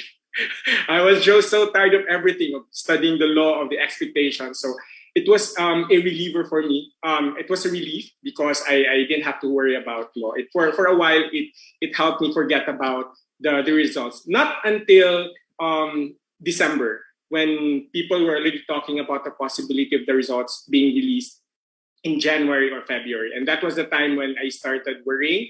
There was an offer from a firm at that time, but I didn't even bother to accept it because, again, I didn't want to work in a legal environment. But in January, that was when I finally decided, I guess I have to take the offer as an underbar associate. Otherwise, I won't have a job after the result come out. Thank you po, Deans. I guess may idea na yung mga baristas natin. Like, anong habit kailangan gawin? Like, your gaano ka-stable dapat yung mind before you take the bar. I'm gonna ask Mr. John to be the next one to talk. Hi everyone, good afternoon. My name is John Cibalios from UC Law. Good afternoon, Dean Joey and Dean Jay and Dean Al-Shwaid. Oh, it's really funny because most of our deans are named letter J. Who knows, I might be the next dean. Okay, now my question is, in line with the slogan for this year, which is Bar Muna, Bago Jowa. Now, I think this is really a realistic question.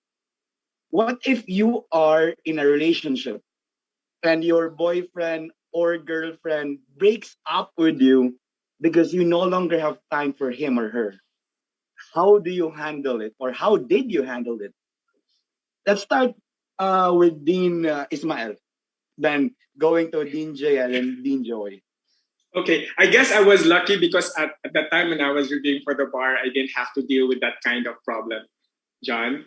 I guess if that happened to me, I'm the type of a person who knows how to fragmentize it. So if a problem comes up, and especially if I'm focused on something very important to me, I just simply set it aside.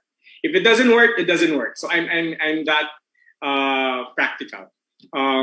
Because at that time, for me, I think when you're reviewing for the bar, your focus is really to review for the bar examinations. In fact, our former dean also, advised us back then, including former Dean Estenso, that if you can avoid getting into a relationship before you take the bar examination, please do it.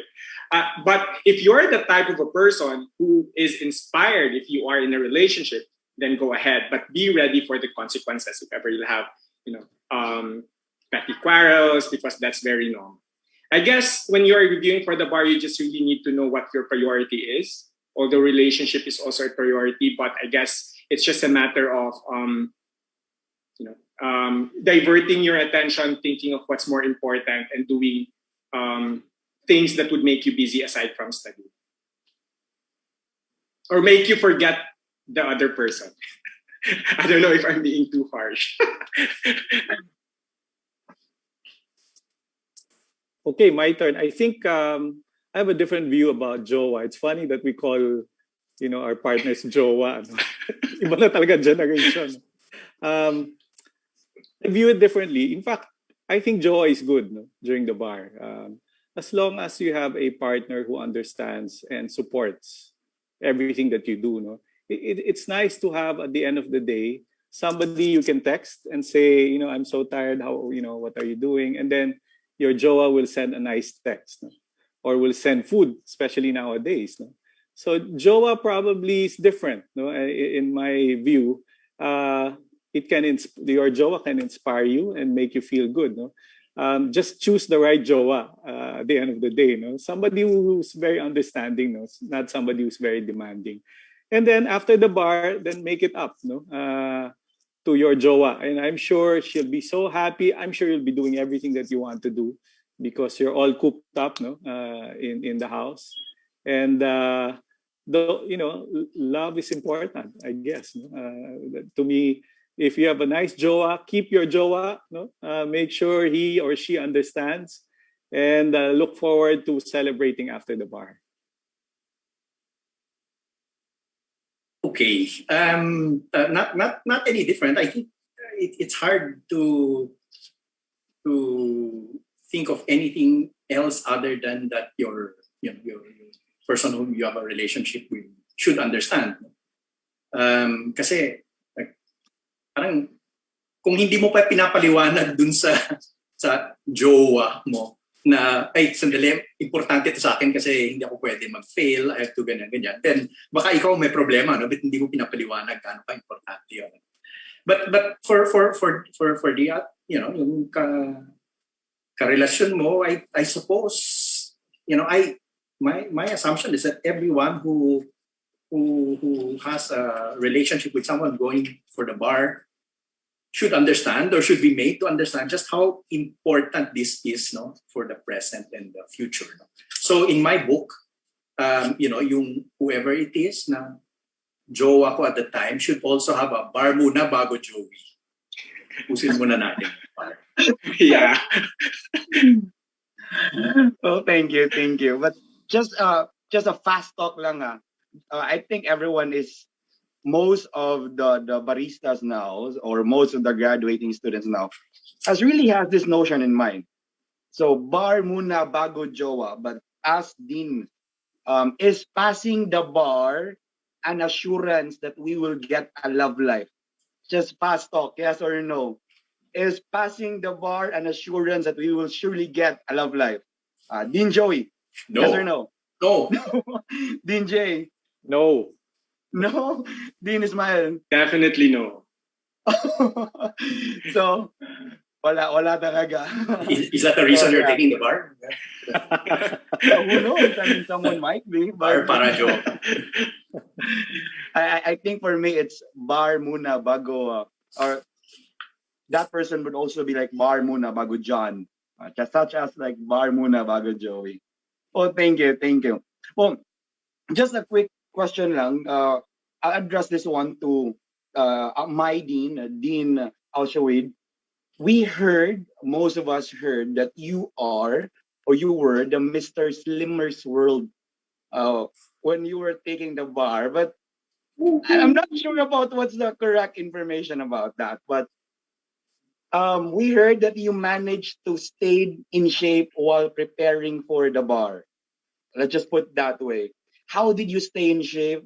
And did you exercise every day while preparing for the bar as the Mr. Slimmer's World? Okay, let me correct you on that. I think it happened after the bar. While I was preparing for the bar, because I can't imagine myself joining the competition while reviewing for the bar examination. But to answer your question, yes. So even before I started with my review, I have already plotted my daily routine, and I made sure that there was always a time for exercise. I guess preparing for the bar examination also requires you to take good care of your health. And part of it is making sure that you devote 30 minutes to an hour of exercise. And so if I may share my experience, I make sure that I spend at least an hour every day for exercise. So I lived within UP campus. So I go to UP Hotel, which is like 5-minute walk from where I stayed. I enrolled in their gym. And also, when time came that I could no longer afford to pay for the registration, I just ran around Sunken Garden. And strangely though, there were times when I jogged at 10 p.m., jogged at 11 p.m., and the worst was at 1 a.m. Because there will come a time, as the date of the bar examinations go near, you will definitely have a hard time going to sleep. So what I did, if I could no longer go to sleep at 10 or 11 p.m., I go out of my dorm, and then I run like for 1 round or 2 rounds or 3 rounds in Sunken Garden. But it was not just like purely exercise though. I combined exercise and study. So when I prepared for the bar examinations, I memorized some important principles and laws, like the Constitution. It was just me, the code of professional responsibility, the code of judicial ethics, and then while running, I'm memorizing, and then I won't stop running until I complete everything that I had memorized. So it was hitting 2 birds with 1 stone, and I did that even during the pre-week. So combining exercise and study, yes, it's important. And that's how I stayed in shape. And I was also motivated by the fact that I have to look good when I take the bar examinations. Di bali nang hindi maka-answer, basta I have to look good. Well, thank you so much, Dean. How about Dean Joey, we noticed that you have a guitar in your background. Yeah. Was that your avenue for stress No. ba during the bar examinations, or what was your avenue for? No, I wish I could say that I had something to do, outside of, resting after, sleeping and resting after studying, like exercise or so. You can use me as an example that it's possible to pass the bar if you didn't exercise, while preparing for bar, because I just wasn't able to. I wasn't as, I guess, disciplined in that area as in Al-Shwaid, which is why I never got a membership at Slippers World. So no. Frankly, I didn't have that. I didn't feel that I needed to get some diversion, no, other than really just resting, no, just resting, doing whatever, watching a movie, watching TV, trying to dabble in frying an egg or something. So very simple things. No, I unfortunately am not the example of one who was being able to really regiment myself on a physical exercise sort of regimen. So I grew fat, I guess. Thank you so much, Dean Joey. How about for you, Dean Jay? Did you have any avenue for de-stressing or like pampalipas oras, kumbaga? Actually, John, for me, food is life during the bar. No? I did not care about exercising. My mantra then was, sama na nga ng loob ko, mag-aaral ako ng 5 months. Hindi pa ako kakain. No? So I did the opposite. No? I ate all the donuts. No? Dunkin' Donut was uso before. No? In fact, when, unlike Dean Al-Shwaid, no, tatakbo siya, you will memorize articles. Ako, depending on the flavor of the donut, no? I know which article that refers to. No? So I actually gained around 15 pounds during the bar. And I had a good excuse because I didn't want anyone to see me. So I'm forced to stay home and just study. No? So I ate everything I wanted to. Just make sure you don't destroy your tummy. No? Kasi how can you study if you have Dinjay, are you trying to say that eating donuts would make us pass the bar? Because I'd probably order Krispy Kreme. It made me happy. Eating okay. eating donuts, pizza, burger, call it. Name it. I enjoyed it. So while I felt so bad studying, being in the house the whole day, at least I get to eat my favorite donut or pizza. So I enjoyed it. Of course, after that I had to exercise, lose the pounds. But the bar, I wasn't too conscious about what I ate, so I just had fun. Thank you so much, Dean Al-Shwaid, Dean Joey, and Dean Jay. Thank you so much for answering that question. I think we'll have a short break, and then Meg, Sorry, yours. we still have Abby before the break. Yeah, sure. Let's have Abby. Hi, Abby. Hi, Kuya John. Ayun, maraming salamat naman po sa pa-icebreaker question mo na bar bago jowa. So, after ng pa-icebreaker question, medyo babalik ako ngayon sa seryosong tanong. My question po, hello po, good afternoon, Dean Jay, Dean Joey, and Dean Al-Shwaid. My question would be coming from what Dean Joey and Dean Jay said a while ago, na kapag hindi nila alam itong certain topic na to at a certain time, wala na. Parang hindi na nila alam, hindi na nila babalikan. My question is, were you able to, did you encounter a question during the bar examinations na hindi niyo po napag-aralan? And how did you encounter or how did you answer such questions? I think ang magiging pagkakasunod po ulit ay Dean Joey, Dean Jay, and Dean Al-Shwaid. Okay. Actually, I think bago pa lang nag-bar, I already, I guess, figured to myself that, or at least prepared myself for that. Nasabi ko, alam mo, siguradong magkakaroon dito ng tanong kahit paano, kahit isa, kahit dalawa, whatever. Siguradong merong matatanong dito na hindi ko alam ang sagot immediate. Yung parang, wouldn't know the answer. Kasi, when you guys take the bar, you'll I expect that you'll have the same experience as as ourselves and many others who've taken the bar. When you see the question, may times na naalala mo kasi ni-review mo yan during the bar review, or talagang naalala mo yung sa classroom ka pa with your professors, touching upon that subject. So naalala mo, so ganun. But in any case, sabi ko, what if may matanong na wala akong ganyang klaseng stock knowledge at all? It's entirely possible.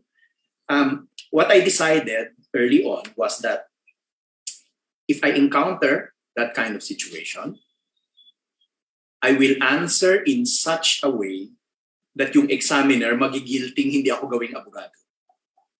So for sure, hindi ako magsusulat ng prayer, or I won't leave anything blank. I will answer something that sounds lawyerly, that sounds legal, that's following the ito may law, ito may etc. And try to apply it to those particular facts. So that's very, very clear to me. Very consciously, that was my plan for that situation. Sabi ko, meron talaga dyan eh. And if I encounter, I will answer in a way na baka mag-guilty yung examiner na wag akong gawing abogado. Of course, I think, just to add to that thought, then kasi, I think the examiners check a booklet from question number 1 to question 20. So in some sense, makikita nila, marunong naman mag-English tong batang to. So marunong naman siyang sumagot, marunong ganyan. And that was part of my thinking kasi. Kung mabasa niya na tama naman ako sa first questions and then dito lang may sablay, but I expressed myself well, baka naman isipin niya na gawin ko ng parang ipasa na natin ito. I say that only because I know that in this forthcoming bar, because it's digital, I think the examiners are going to be able to check all number ones first of all the 15,000 candidates or whatever, and then all number 2 and all number 3.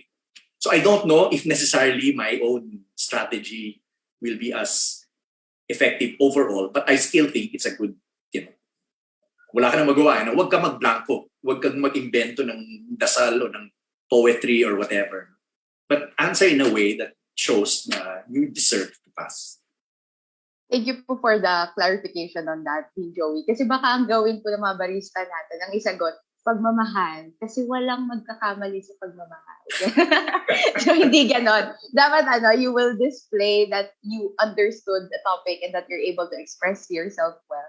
Thank you so much po. Next, we have po Dean Jay. I don't remember any question that I failed to answer.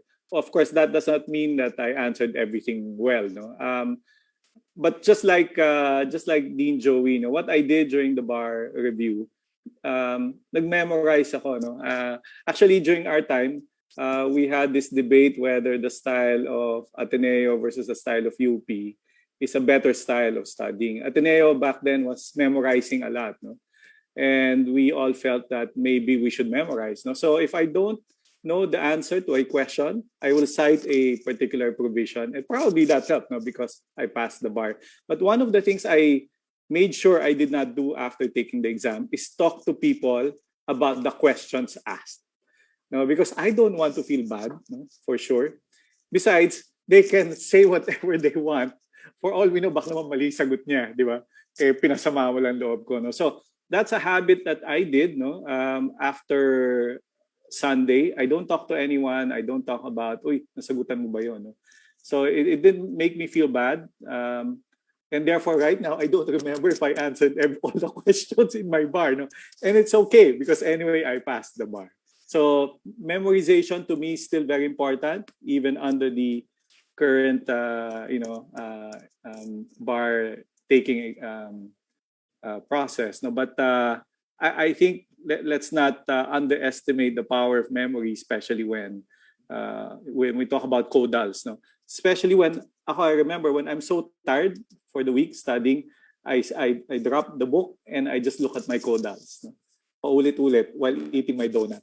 So that helped a lot. Thank you so much, Dean Jay.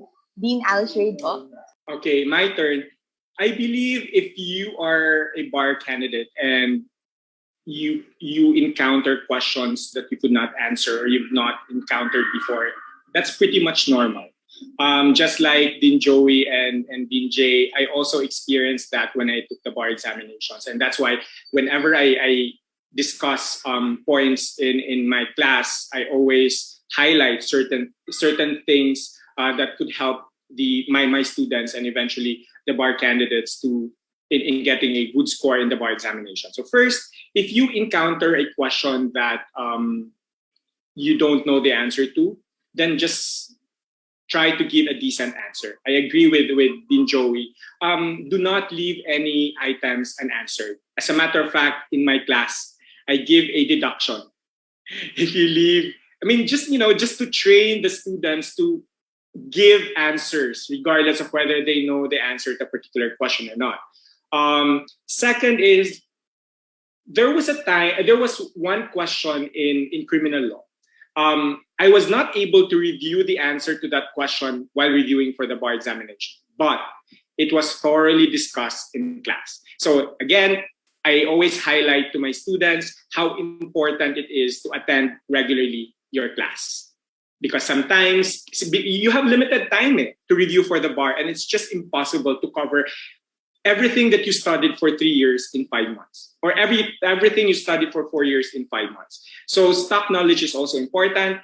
And for you to be able to fully prepare for the bar, it's also important that you attend classes regularly and listen and participate in the discussion. Again, to answer your question, it's normal. Kahit na gaano ka kasinop mag-aral, everything you try to cover, even if you try to cover everything, there will always be 1 or 2 questions or even more that will come out which you probably haven't encountered while you were still studying or reviewing for the bar. Don't feel bad about it. Just pray. So now I remember. Every time I encounter a question that I don't know the answer to, I pause, I pray. And then when I open my eyes, I already know how to write and then give a decent answer. Thank you so much, Dean Al-Shwaid. Thank you so much to all the deans for answering your questions. Giving the floor over to Ate Meg. Good afternoon, Deans. We have some questions from the comment section. First po, short lang muna, since Dean J already mentioned food is life. So what do you think is an ideal baon for the bar? Anything with sugar is good. Sandwich. Kasi pag sandwich, hindi ka nahanap ng plato at kubyertos pa. Tama po. I think depends on what type of a person you are. If you're the type of a person who can answer well while eating, then perhaps anything na hindi siya sticky. Before kasi handwritten. So this time, I guess anything that will not spill sa laptop mo. But if you're like me na you don't want to eat while answering, then probably just bring water. Okay. So another question po from the comment section. It's already August. Do we still have time pa daw po? That's a question from one of the viewers. The review is a review, the bar review is a review.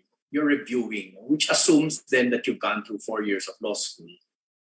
And that's where you really develop the stock knowledge. You develop knowledge, you develop experiences that you will remember, that you will, can dig into, to be able to respond. So there are many I know who have a present company included. There's a plan of action, di ba? Pag mag-bar ako ganito, this week dapat tapos ko to, next week tapos ko to, next week, etc., etc. Except that kung hindi mo matapos or something, just remember na actually review yan, You've taken this up before, You know this before. So if it's August and you're not on track with your own schedule, of course, I think there's still time to catch up. But if you're not able to, don't resign yourself to to not being able to pass the bar just because you weren't able to complete the review in accordance with what you planned. Because you have that 4-year stock knowledge to bank on for that.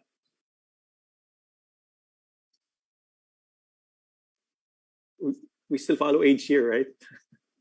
Okay, all right. Does anyone need to answer po? I think I remember Dean Al-Shwaid earlier mentioned, even Dean Joey, when you start studying for the bar, you have to have your own schedule. And when I studied for the bar, I promised myself I'll do 2 readings. In other words, I made sure I did that because finish or not, as long as I did it twice, then I'd be happy with it. I followed that schedule, and lucky for me, I passed the bar. I always try to be optimistic. So if there must be a reason why you're only starting studying now. I have some students of mine who couldn't go on leave until July or August. So I just tell them, just to make sure that if you have a very limited time to prepare for the bar examinations, make it a quality time for studying. You study, think with bearing in mind that you don't have any other time to do a second or third reading. And I agree with Dean Joey and Dean Jay. You've studied all these things for 4 years. The review is supposed to be just a refresher to help you, to kill the time while waiting for, technically, to kill the time while waiting for November. Otherwise, what will you be doing from June until October, right? So if you only have like 2.5 months, make sure that you use the time wisely. I guess that would mean no more break, no more, no more time for parties, no more time to go to the beach because you only have 2.5 months. I know some good friends of mine who you only studied for 2 months or 2.5 months. They passed the bar in one take.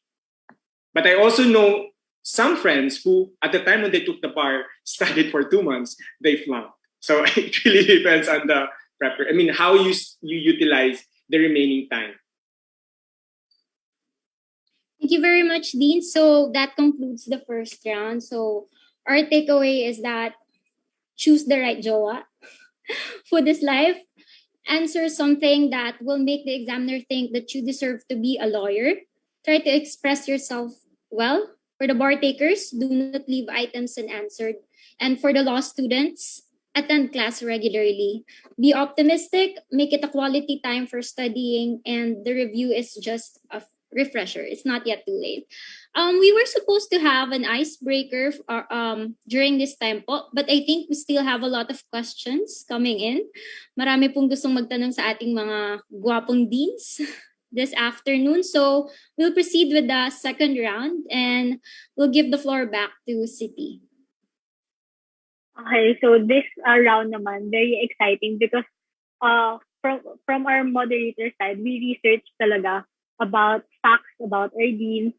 So hi, Dean Joey. I hope you're ready to answer a question from me. Okay, so buti na lang graduate na ako, Dean. I'm just kidding.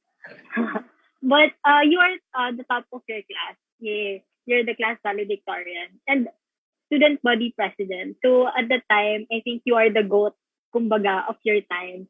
So how did you manage to look stress-free and guapo all this time, Dean? Well, that's a disputable fact. That's a disputable statement there. I think yes, Dean. No,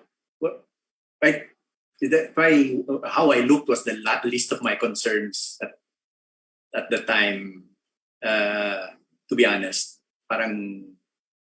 Well, was that your question? How? Not really, Dean, but thank you for answering. But my question is because our audience then is not really lahat barristers, so we also have students from different schools. So, what was your study habit given the fact that you're active in student body because you're the president, and of course you're also the top of your class? So, what was your study habit? Well, I would read the originals, of cases assigned, and while you had to memorize provisions of law every so often, I always needed. I felt as a need I needed to understand why the law is, meaning what's the logic in this provision, what's the logic, because it helps me remember what its purpose is for. If I needed to ever resort to it again, I would. So I think, I don't know, parang ganun lang. I guess it was a bit of discipline. You really have to sit down and study. Especially in my first 2 years of law school, I was a working student. I was a high school teacher at the same time. So yung lalo na nag-shrink yung oras ko for study. And so you just realize that you have a finite amount of time. So you do as much and try to absorb and understand as best that you can. I don't know that there was anything really unique or special, but to really try to read the originals and try to understand the law rather than just treat it as a bunch of words strung together. That they have to have some relation or meaning to whatever is being discussed.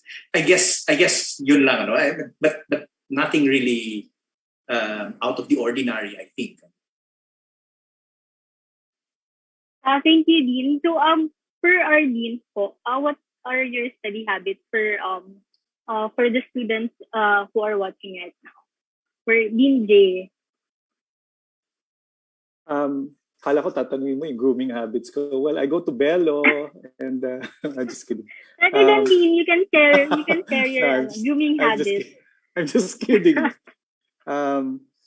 Study habits, I mentioned earlier, memorize. I know that word is underestimated all the time, but bar is different.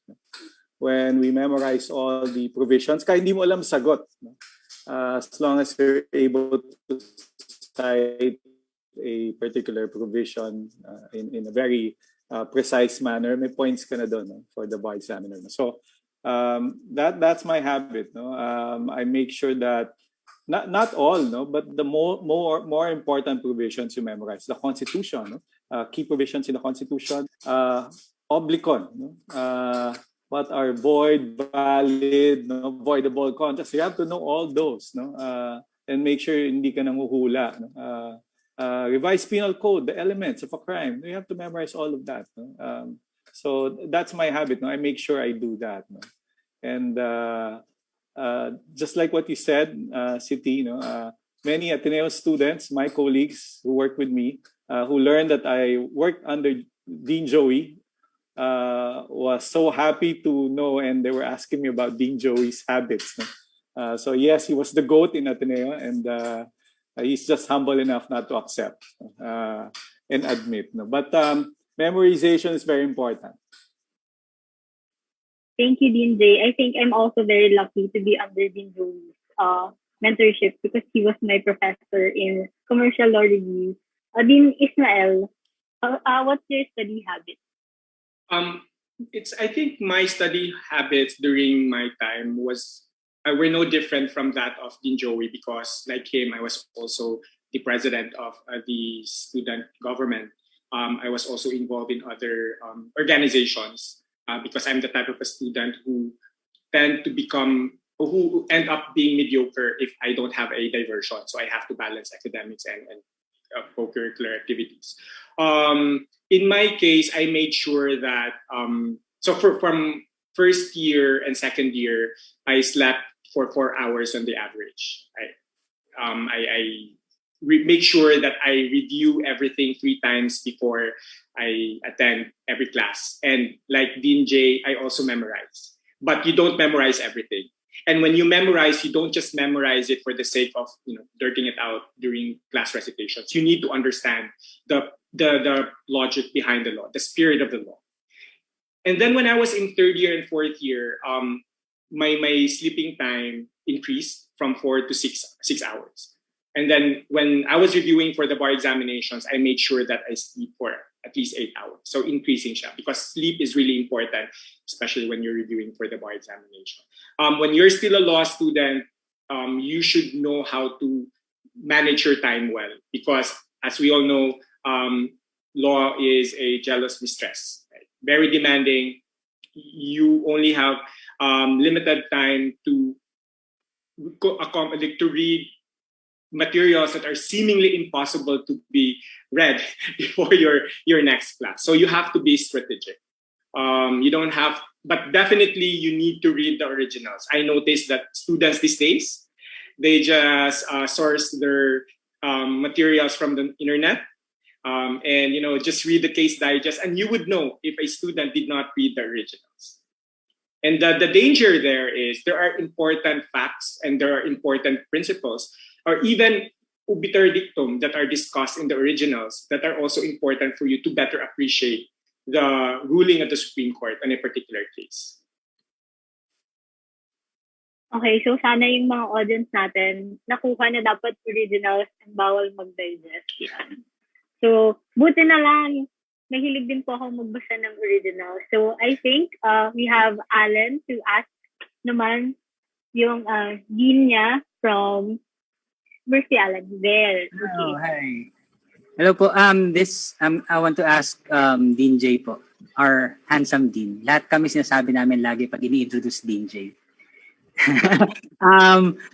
Dean, ano po, like, I think this is a very, not very, but it's a personal question na, like, we just want to know, I want to know, like, what is your day like? Kasi you have so many accolades and so many activities, being a dean, and dami pong lahat po na being a father and all those things. Like, what is a typical day for Dean Jay Layug po?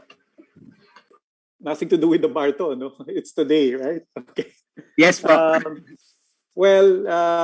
Although food is life. No? Nowadays, when I wake up, I exercise, and then I start my Zoom at 8 in the morning, all the way until 8 in the evening. No? That's the challenge nowadays. I think many lawyers now realized, despite the pandemic, we became busier.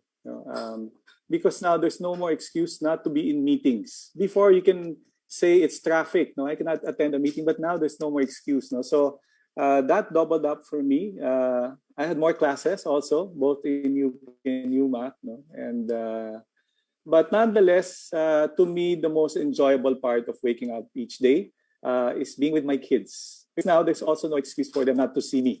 No, and I see them every day. When I, for example, jog, I see my kids wake up because they have class. No? So before kasi, no way. No? So, and of course, always, one of the reasons why sometimes I, keep on going is because I always have this privilege of teaching you, the students, the young students. Makes you feel younger, because you're able to talk to young people. Before we call, our partner's girlfriend, now jowa, no? So we learn those things from you. No? Before, when we would go to the bathroom, sabihin namin ni Dean Joey, jingle lang kami, and then people will scratch, ano yung jingle, no? So, but now, we learn a lot from you. We are learning from social media platforms as well. No? Kami ni Dean Joey, shy kami, no? And maybe Dean Al-Shwaid maybe belongs to a younger generation, no? But we're learning to understand the younger generation, and waking up every day, meeting you and seeing you guys, to me, something to look forward to. So that's my daily habit. Yes, but Miss City, can we ask also Dean Joey and Dean Al-Shwaid for the same question? I think maybe Dean Al-Shwaid will go first, and then Dean Joey po. So your question, if I may clarify, what's a typical day for me? Yes, po. Right now. Yes. Okay. Yes, po. So being dean and a partner in a law firm is quite challenging. You juggle two things at the same time. There are times when you have a difficulty in deciding which one to prioritize. But I guess at the end of the day, proper planning is very important. So just like Dean Jay, I wake up early in the morning because I'm a morning person. I do my morning exercise. So I've been doing that even after the bar examinations, like 30 to 45 minutes, even during MECQ and ECQ. You do burpees, you do push-ups, that helps. Or perhaps just walking or running. And then, before I exercise, I make sure that I take my breakfast first, very light breakfast. And then that's when, after my exercise, I of course, even if it's MECQ, ACQ, you need to make sure that you take a bath before you attend your Zoom meetings and dress properly, of course. So, yeah. And then pretty much the same, except that you don't have to travel anymore. Unless, of course, if I'm required to go to the office because clients would prefer to meet in person, or sometimes if it's a valued client, you have to make sure that you have a good background. That's when I go to the office. And then I end the day by making sure that I read all the emails. So that has been my habit, even when I was still a junior associate. I got that from my supervising lawyer at that time, attorney Barbara Migalles. She always tells me, never let a day pass without reading all your work emails. Dean Al-Shwaid, dress properly in shorts. Yes.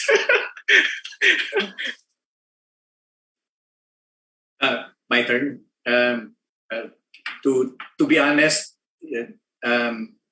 I do take a bath every day as well. It's part of my daily routine. It wasn't what I was going to answer, but when Dean Shwaid reminded me, oops, that is something I do.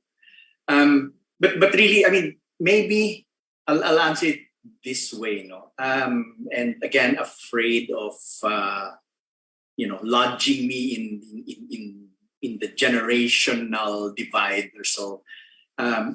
My view of the younger set, and the younger includes, the handsome dean of the University of Makati, Dean Jay, is that the younger set seem to be more adept at multitasking than me, no, than me personally, no, in my. So most of my time is really spent on schoolwork. We have things that will have to be attended to, innovations that we're trying to put together, and the pandemic has made this this commitment even more intense. No, there are things to re-engineer, things to continue in new modes or new forms, etc. So, to tell you honestly, a lot of my day is really school. No? That's my world now. My world is a school. I do have some, few very a few personal legal work that I attend to, or foundations that I'm a part of, or so that also once in a while is able to give me other things to attend to. But mostly really it's school. No? I do tell the students of my own policy that I have an open door, no? So they can always reach me for anything, and many of the students do, in fact. No? So I do spend my almost entirety of my day really on school matters as a normal course. No? And then the usual chores at home. We have no house help, so I'll do the wash, I'll do the dishes, I'll cook. My wife and I have a arrangement now. If she cooks, I'll do the dishes. If I cook, I'll do the dishes. So I'm the dish guy. So washing and so things in the house, pattering about the house also is part of the day. Thank you po, Deans. Just para sa quick parang just to know you a bit more. Okay, who's gonna ask next, Miss Abigail, or is it John? You can. It's Kuya John. Okay. Hi, I'm back with round 2. Just a quick question to our deans. During your time, do you prefer studying alone or with a study group? And what do you suggest for the fellow baristas? Let's start with the handsome Dean, Dean J. Talagang may tag na ganun eh. Don't get used to it. Alone. No, I prefer studying alone and reading on my own. Although, of course, during law school, there were, I had friends I study with. But the bar is different. No? In my view, ito na yung you are on your own. No? So I would rather study alone. But I guess one of the things I need to just note, nung panahon namin ni Dean Joey, although nakikisama ako sa panahon ni Dean Joey, yung bar review namin, medyo iba Like in my case, I never attended all sessions. We chose those that were useful. No? Because if you will attend all your bar review sessions, wala ka ng time to study for yourself. No? But during the bar review in UP Law Center, kasi you will choose, you know more or less who are good lecturers, no, and from whom you can learn. Unlike nowadays, I think we've improved a lot the bar review, and I think everyone attends the bar review sessions. No, at least that's my impression. No? But I certainly prefer studying alone. No? It gives me a lot of focus and concentration. Thank you. How about you, Dean Ismael? Mine is I prefer doing both. Alone when it's my first time to read, and when during my first to second readings, and then my strategy back then was to study alone and then memorize, and then go to school early, like because classes start at 5:30, so I go to school at 3 p.m.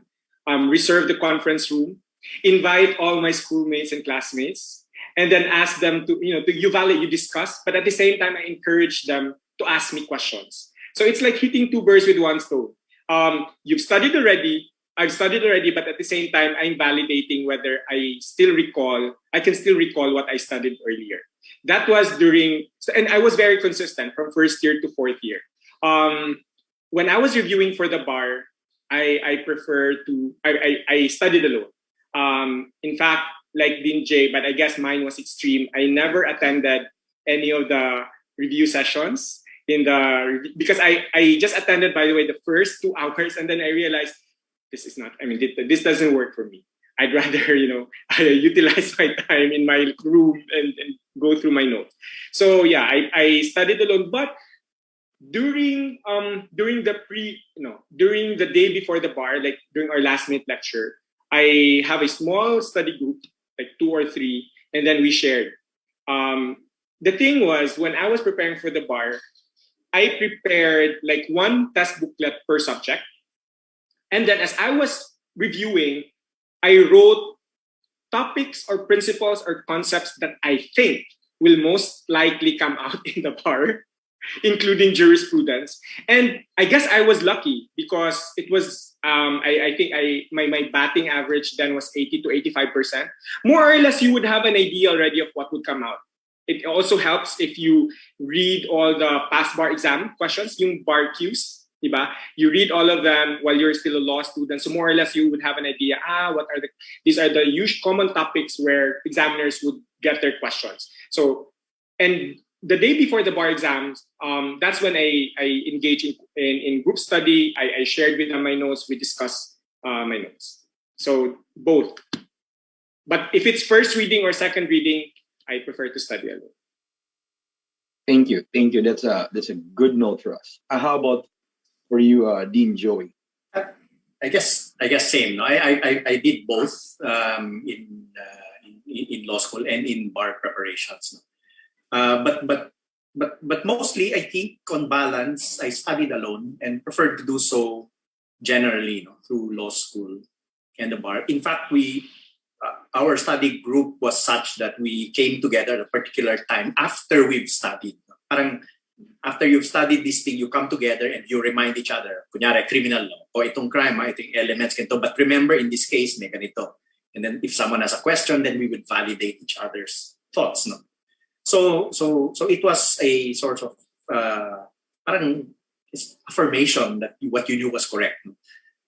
But for the most part, you would study on your own. No? That's what, and have a group that from time to time, if you can, get together and, bring confidence to each other in that manner by sharing your thoughts or questions, etc. That worked for me too. As I said, for the bar exams, we did deliberately decide to get together about a month before to individually study and then get together in the evening, after we'd studied, and then just remind each other again of the important things. That's what we did. No? But the one thing I would say that studying in a group is only going to work if you're friends. Kasi if you're not, there's an additional thing you have to consider, no? Apart from you have to be on your guard, no? Etc. So it helped that the group I was with, we were, classmates throughout and friends, even from college. So that helped.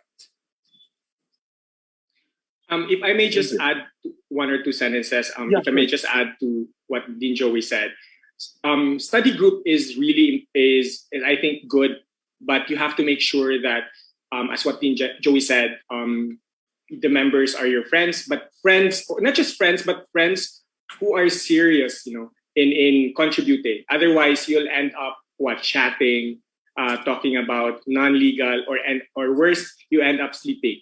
I had a study group back then where we ended up not discussing anymore the lessons, and instead we did some chat and then kanya-kanyang tulog afterwards. So it's not healthy. So you have to make sure that these are friends who are willing to contribute, who have value added, and not just for the sake of seeing you guys. Thank you. Thank you so much. Thank you. We learned a lot about that. Just a follow-up question though, just really quick. How about that most of us, most especially in Cebu, we are having a mandatory stay at home. And then what piece of advice would you give us to handle the isolation that it's just us and maybe not comfortable in a house setting that we're used to in a library setting?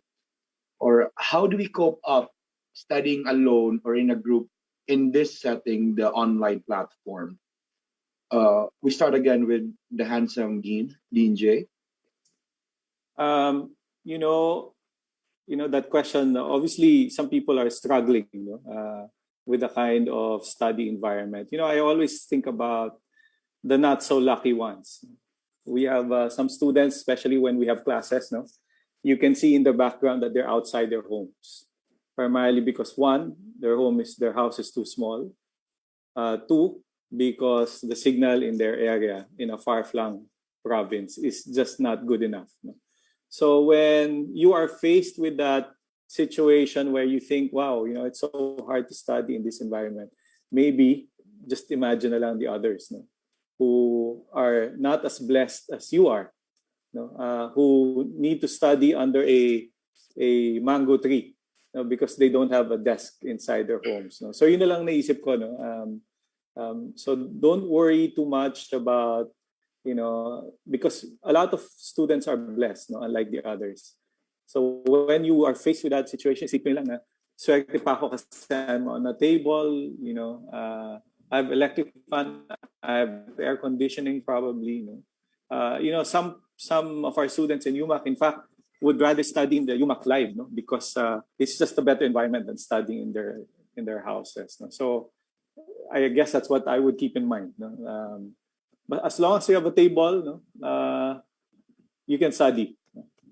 Not so hard. And in fact, COVID actually helped a lot of you, because now less distraction. You cannot go out anyway. So just concentrate on the bar exam. Thank you. So it's more likely of a sense of gratitude na lang kung what we have right now. Oh, that's a good thing. How about for you, Dean Joey? It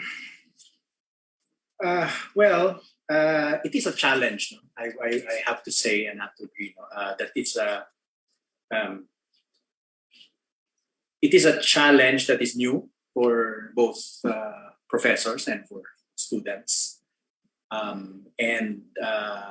In fact, it has impacted some more than others in a particular way. Well, the old formulas of focus, for example, and concentration is still something that is relevant even in the worst environment, or maybe so even in the worst, especially in the worst environment, calls upon you to be more focused and more concentrated and driven by your dream to become a lawyer, it really also calls for adjustment, no, in your part. No? We all have to adjust to this present situation. So yeah, it does require that. It does require some creative thinking on how I will overcome some of the challenges that are posed my way, which is really what you're preparing for. No, it's a life of adjustment. No, when you're a lawyer, you respond to the situation given to you. Whatever it is, in the courtroom, outside, in the boardroom, whatever, you have to adjust. No, so adjusting is something that's really something that you have to be able to do. You have to understand your what you have and what you don't have, and then you have to make the best, no, of what you're able to do in your situation. It really is not difficult. No, I mean for many. Before, the library was always the place to study. At least it's a quiet place to study, or Starbucks. Not so quiet place, but people apparently are able to study there. But these are not available right now, and therefore everyone just really has to find their quiet place, both in physically and in their minds, and pray that we get over this sooner rather than later. Thank you. So we're like trying to say that theory of evolution, if we don't evolve, we really die. So we just have to adjust and adapt with this current situation. Well, that's a good thing. How about for you, Dean Ismael? Yeah, that's also a very challenging question that even up to now, I have a hard time and giving I would say the correct answer, because I think there's no correct answer. First, I guess, is we all have to accept reality that this pandemic is not gonna end anytime soon. In fact, there had been studies conducted that it may take 4 or 5 or 7 more years. Right. Second is, you need to recognize your limitations. You need to make yourself understand that this is a different setting already. We all don't have a choice. In your case, if you need to know what your limitations are within your environment, the people that you are with, the usual study area where you spend most of the time studying. And then I've attended a talk about mindfulness a few months ago. And one thing that the resource speaker shared was, given all these limitations, try to create your own space within your environment, be it your house or, no matter how small your house is, I guess, you can always find like a space where you can study. And it's important that you talk to the other household members, to tell them, okay, I have a class, but before that, I need to study during this period. And if you could please spare me this space and this time without any distractions.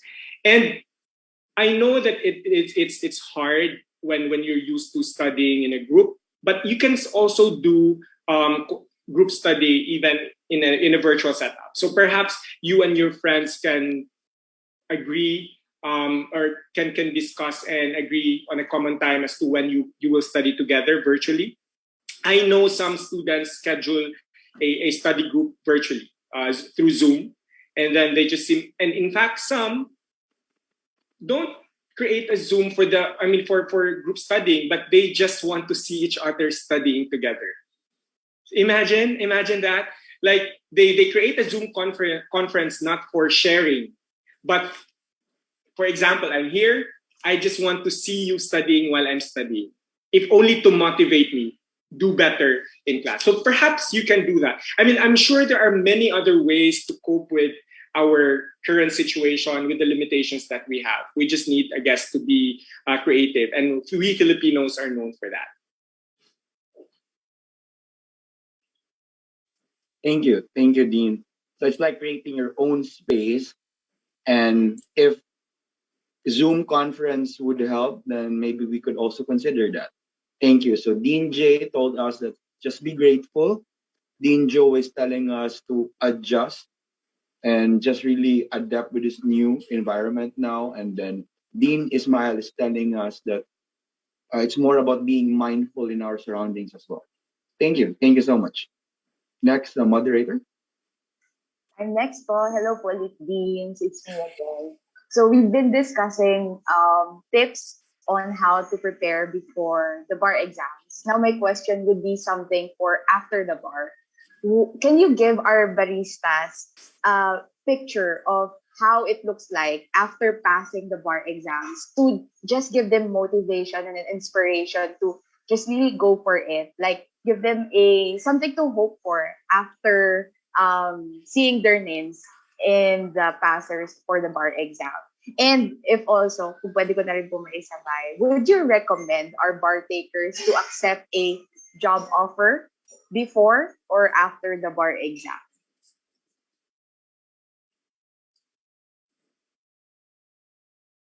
Shall I go first on that one? Yes, can I just clarify? The first one question involved what it was like after taking the bar or after the results came out? Or both? Yes po, after passing the bar. After passing the bar. Sige, in my time, which is a long time ago, unlike the current era, where the students, where the bar candidates know exactly when the bar results are going to come out. Diba? They'll tell you, mag-e-end bank ang Supreme Court here, lalabas na yan. Diba? They announced that Nasa media na, di ba? What day lalabas. Nung panahon ko, hindi. Nung panahon ko, rumor, but there was no one who ever went formally from the Supreme Court to say officially it was going to come out. I guess that could be good also kasi hindi yung parang yung anxiety level mo patas ng patas to a day certain. And in some way you didn't know. No? So ignorance is bliss, no, in that particular way. But so what happened? I was at work. I was in the office. I was in my little office working. In the afternoon, then the phone rang. When the phone rang, I picked up the phone. It was my friend who works in the Supreme Court who was then screaming at me. Says, congratulations, pasado, etc.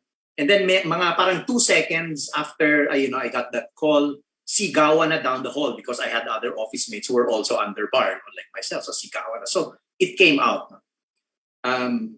So that was what it was like when I received the news. No? Talagang no preparation. These days kasi they announce it when. So yung mga student, mga under bar who are already working, they have a chance not to report for work on that day. No? Parang they don't report on that day, etc. No? Kami hindi. We were there. No? So we heard it. Etc. And my instinct after that was I wanted to go to my father to tell him the news. Of course, silly of me, thinking that he wouldn't have heard about it already. So in fact, when I got to Ateneo Law School, he was a professor there, and the registrar. So when I got there, I told him I was very happy. Went home to my parents, very happy. It's one of the happiest moments of your life. No? I'm hearing that something you worked very, very hard for has borne fruit. So I guess it's just to give a picture of what it's like when the results are out. It's I can speak of one. There are two possible options. Either you pass or you didn't. And I can only talk about with real actual experience, the part where you pass.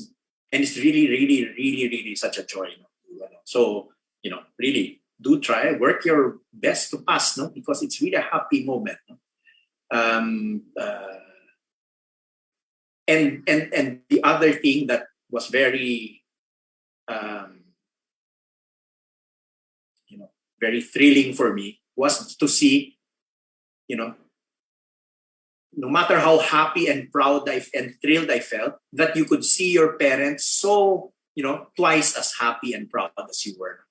And, telling relatives, telling friends, it's as if it was their own achievement in a way it is. So I guess that's what happens. No? Would I recommend that people get a job while waiting for the bar results to come out? I really think that it depends. No? It depends. I don't think there's a, right or a better option or not. No. Ako kasi, I'm the type na I didn't want to be distracted by the bar. So I already accepted the offer to me, even before studying for the bar. No? So tanggap ko na yun. So I knew. So after taking the bar, November kami, we ended the bar. December was Christmas break and just thawing. First working day of January, start work. So that's what happened to me. And I thought it was cool. Thank you so much po, Dean Joey. Now, Dean Jay po. On the second question, would I recommend that you take on a particular offer, for a job? Yes, if you know exactly where you want to be. If you have set your goals on working for a particular law firm, and the law firm offers you, go ahead, Or if you wanted to work for a particular government agency, if you were given an offer, go ahead, Anyway, they expect you to report to work after the bar, so it's not a problem. What happened when I learned about passing the bar? Just like Dean Joey, I guess I was too tired working on so many deals in CSIP then. I remember only 5 of us went to CSIP, and we were doing multiple deals. We had MRTC, we had Skyway, 4 lang kami doon. Hindi ko na feel na pumasa ako ng bar. We were so tired, but I felt it only the next day when I had to treat everybody to Chili's. And that was quite a steep amount. When we were earning only so much. So, but it was a great feeling, after, when you, especially weekend, I remember my parents put up this streamer in the house. Sabi ko, don't do that, everyone will find out. And, but syempre, they were so happy, So there was a big face in front of the gate, congratulating their son. So I hope, of course, this bar is unique, because one, you will know in fact, I think the results probably will come out faster, or probably the fastest this time, because it's online. So enjoy it, definitely. When you find out you passed the bar, make the most out of it. Treat everybody, including us, if you have time, and we hope someday, we see you in court and say how you are, and we can debate in court. Thank you so much, Dean Jay. Finally po, Dean Al-Shwaid. Hi, Abby. I think if I remembered correctly, you asked us what it was like after taking the bar, and do we recommend them to accept a job while waiting for the result, and what it was like after passing the bar examinations. So I guess I've shared my experience right after the bar examination, right? After taking the bar examinations, I didn't want to do anything with law, so I ended up working in a call center. They teach you how to pronounce it. Push the button. How may I help you? Those stuff. I mean, just because I needed to support myself. And you asked me, do you recommend them to get a job while waiting for the result? Why not? Diba? If you need it, if you need the money for you to be able to support yourself, I take the Ikot jeepney in UP all the way to Philcoa, take FX to Quezon Ave, and then take the MRT rather to Australia and walk from Australia to where the law office is located. I had to do it because I need to support myself. I told my parents, don't send me allowance anymore after I take the bar examinations.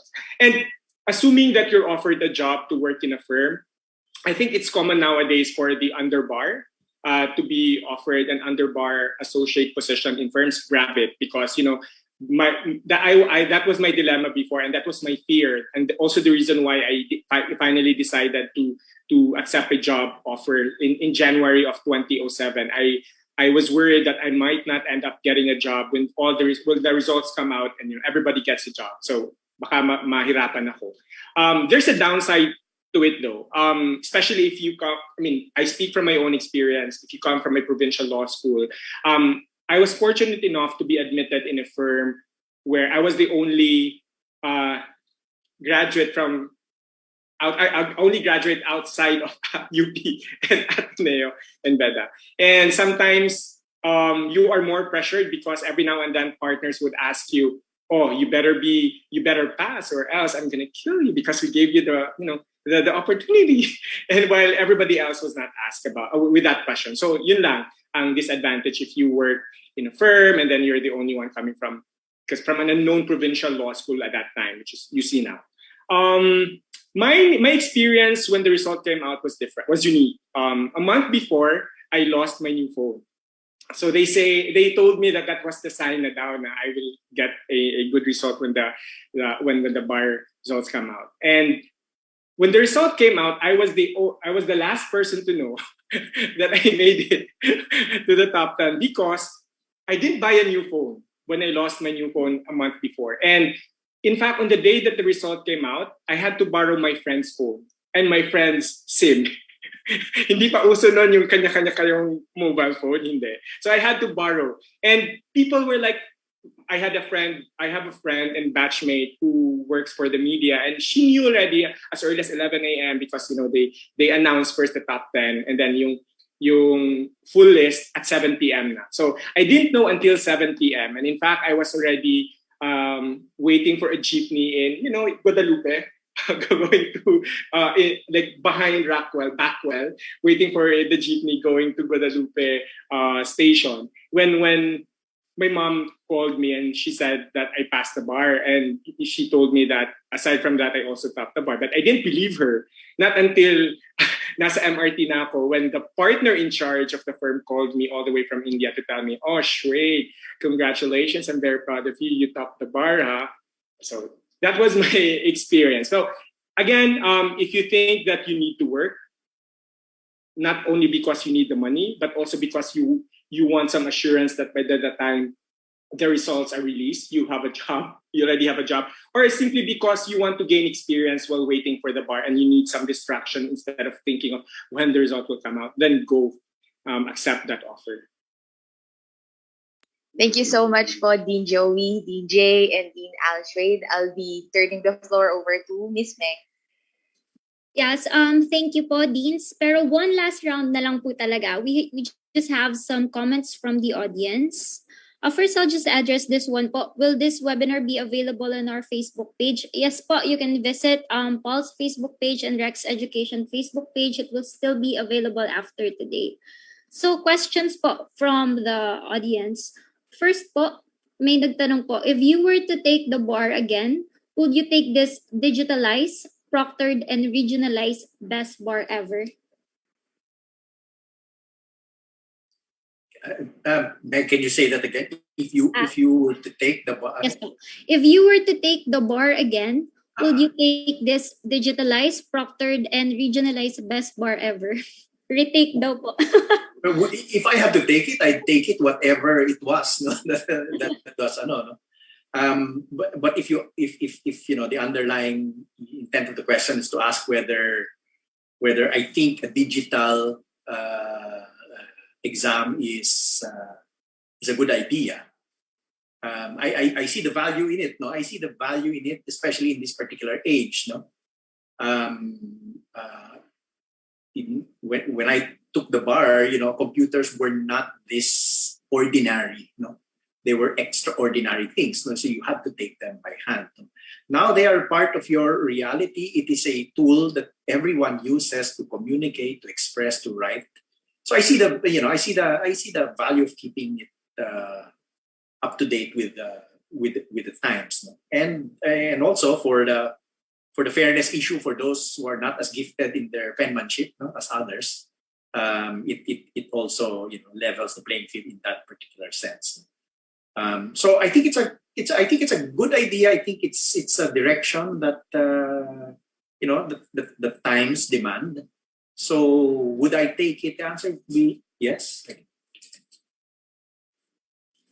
Thank you, Dean. Definitely po, yung penmanship is one less thing to worry about for the bar takers. How about po, Dean J po? I agree with Dean Joey. I guess the only struggle for some students is being able to comply or purchase the equipment that meets the standards of the Supreme Court. That was a challenge for us in UMAC. We had to solicit to make sure that we can lend our barristers laptops, but they need to return.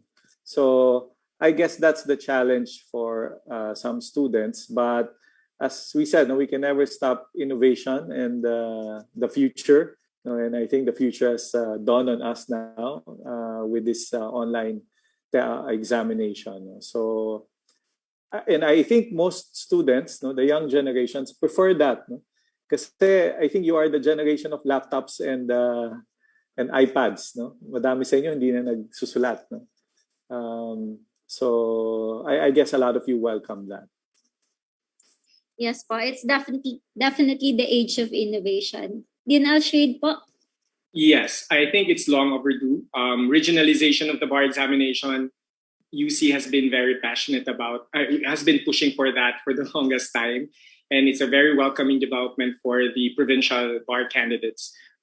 It's less costly. Instead of going to Manila, you can take it here. And in fact, I'm also happy that there are many review centers who have already expanded their network to the province. Digital examination, I think it's long overdue. I speak from my own experience. When I took the New York bar, it was already digitalized, and in fact, I had the chance to ask some friends from other jurisdictions. Their examinations were also in a digital format. So I guess it's about time that we take it a notch level. We embrace the change, and that is by adapting to the needs of time. Yes po. Thank you. Next question lang po. May personal question po tayo from one viewer. It's been 10 years since I took the bar. Just started reviewing a few months ago. Would you recommend taking the bar this year? I want to make use of the work from home arrangement we have at the office. Anyone po willing to answer? 10 years ago, and well, a lot has changed since 10 years ago up to now.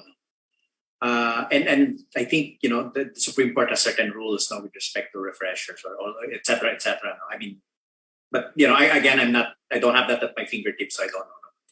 But I think, well, I think if you are willing to give it a chance, why not? No?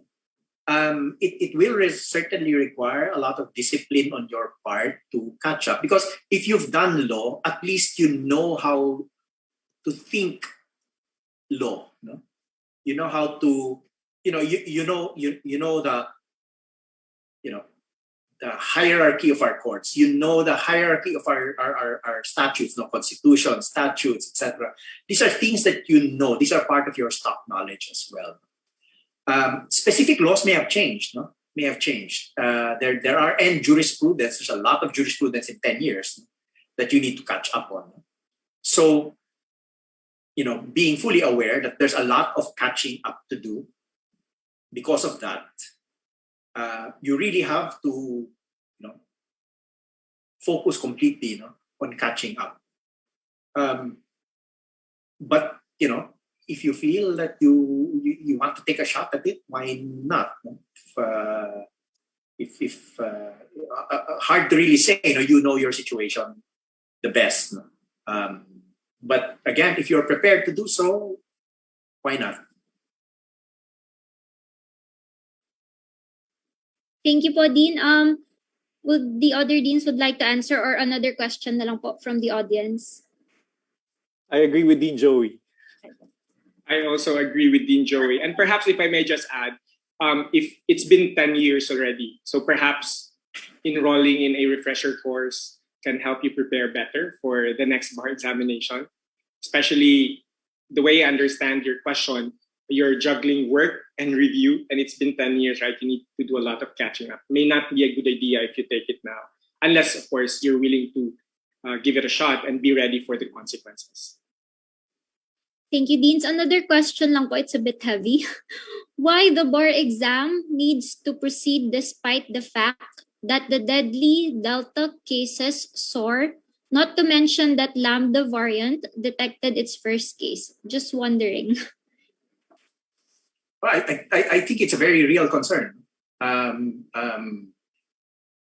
Except that it's not a decision that Dean Shway, Dean Jay, or myself have any say on. It is a very complex time that we have, no? To have a bar exam under these conditions is truly unique.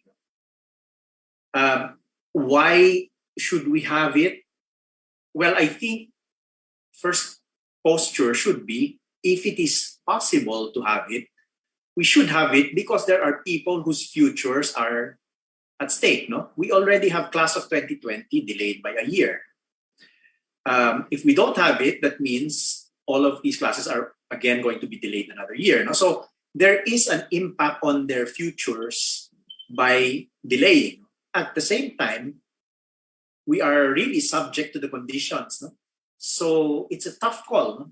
To be honest, no? I think it's a tough call, and there are consequences to the call, no? One way or the other. So I don't know. If you ask me why should we have it, we should have a bar exams because there are people who want to become lawyers and fulfill their dreams. But of course, that is subject to the realities. Yes, but thank you, Dean. Personally po, I'm part of the batch 2020, and talking with my peers, it's just some of us really can't wait to have careers in the legal profession na rin po. That's why we really need the bar exam in order to move forward. Other deans po, would you like to answer? Just to add to what Dean Joey said, no, it's also a challenge for us, no, especially those testing centers accredited by the Supreme Court. No. The Supreme Court requires us to do PCR testing or antigen testing 3 days before every Sunday. Can you imagine that? No, 4 times in 4 weeks. We have to do that as well, no, just to make sure that those who will take the bar, no, will be safe, and also those who will help in the bar exam. So it's not an easy question to answer, especially for the Supreme Court. No? But of course, rest assured, all deans, I'm pretty sure, are very concerned, no, about the safety of every student. No? So we hope and pray that this pandemic ends. No? It's been a long, long time. Yes, Dean, thank you. On behalf of the bar takers, but we are really thankful for the schools who took on the challenge to be part of the testing centers this year for the best bar ever. Dean Al-Shwaid, do you want to add pa po? Yeah, I agree with Dean Joey and Dean Jay, and just like Ateneo and UMAP, UC is also a testing site. So there are many things that we need to consider, but I'm pretty sure the Supreme Court and the Office of the Bar Confidant in particular, they have studied this, and I think they are aware of the realities. On the part of the law schools, I believe we just need to recognize the fact that there are bar candidates, especially from batch 2020, who may be restless and anxious at this point in time.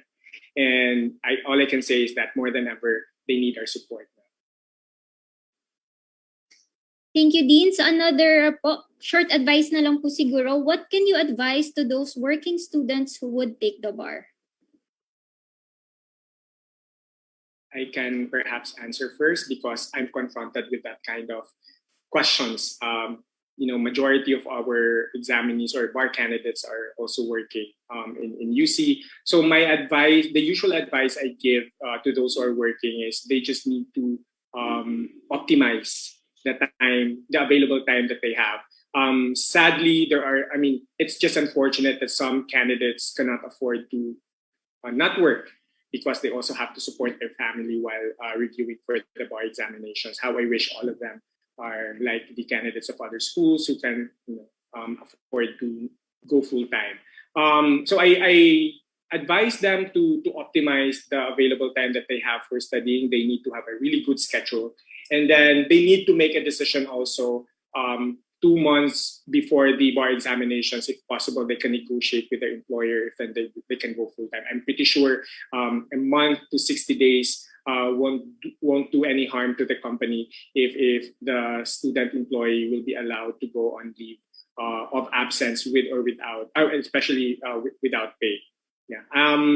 And I also advise them to be strategic in terms of choosing the materials that they will read or use for the review, because obviously they cannot read everything, and they can, especially the materials that are given by the bar review centers and notes from other schools. So I told them Do not get distracted. Focus on the materials that you use when you were in fourth year. And this is also my advice to all the other candidates and also law students who are incoming fourth year, because this is what I did. During summer, before fourth year, I already identified the review materials that I used when I was in fourth year. And I used the same materials when I was reviewing for the bar examinations. And I prioritized those materials over the materials that are released or given by the review centers, because you're already familiar with those materials. So yeah, optimize your time and be strategic in choosing the materials that you will use when you review for the bar. Thank you po. Dean, any more answers po from Dean Jay or Dean Joey? Or if they can talk to their bosses, give them a 5-month leave, take a leave. It's as simple as that. No? You need to. This is it. No? So talk to their bosses. Ask for long leave, no, so that they can fully concentrate. The only thing I'd like to add is I do agree that, everything being equal, it's probably preferable to concentrate on nothing else but preparing for the bar. No, that's really, I guess, ideal. No?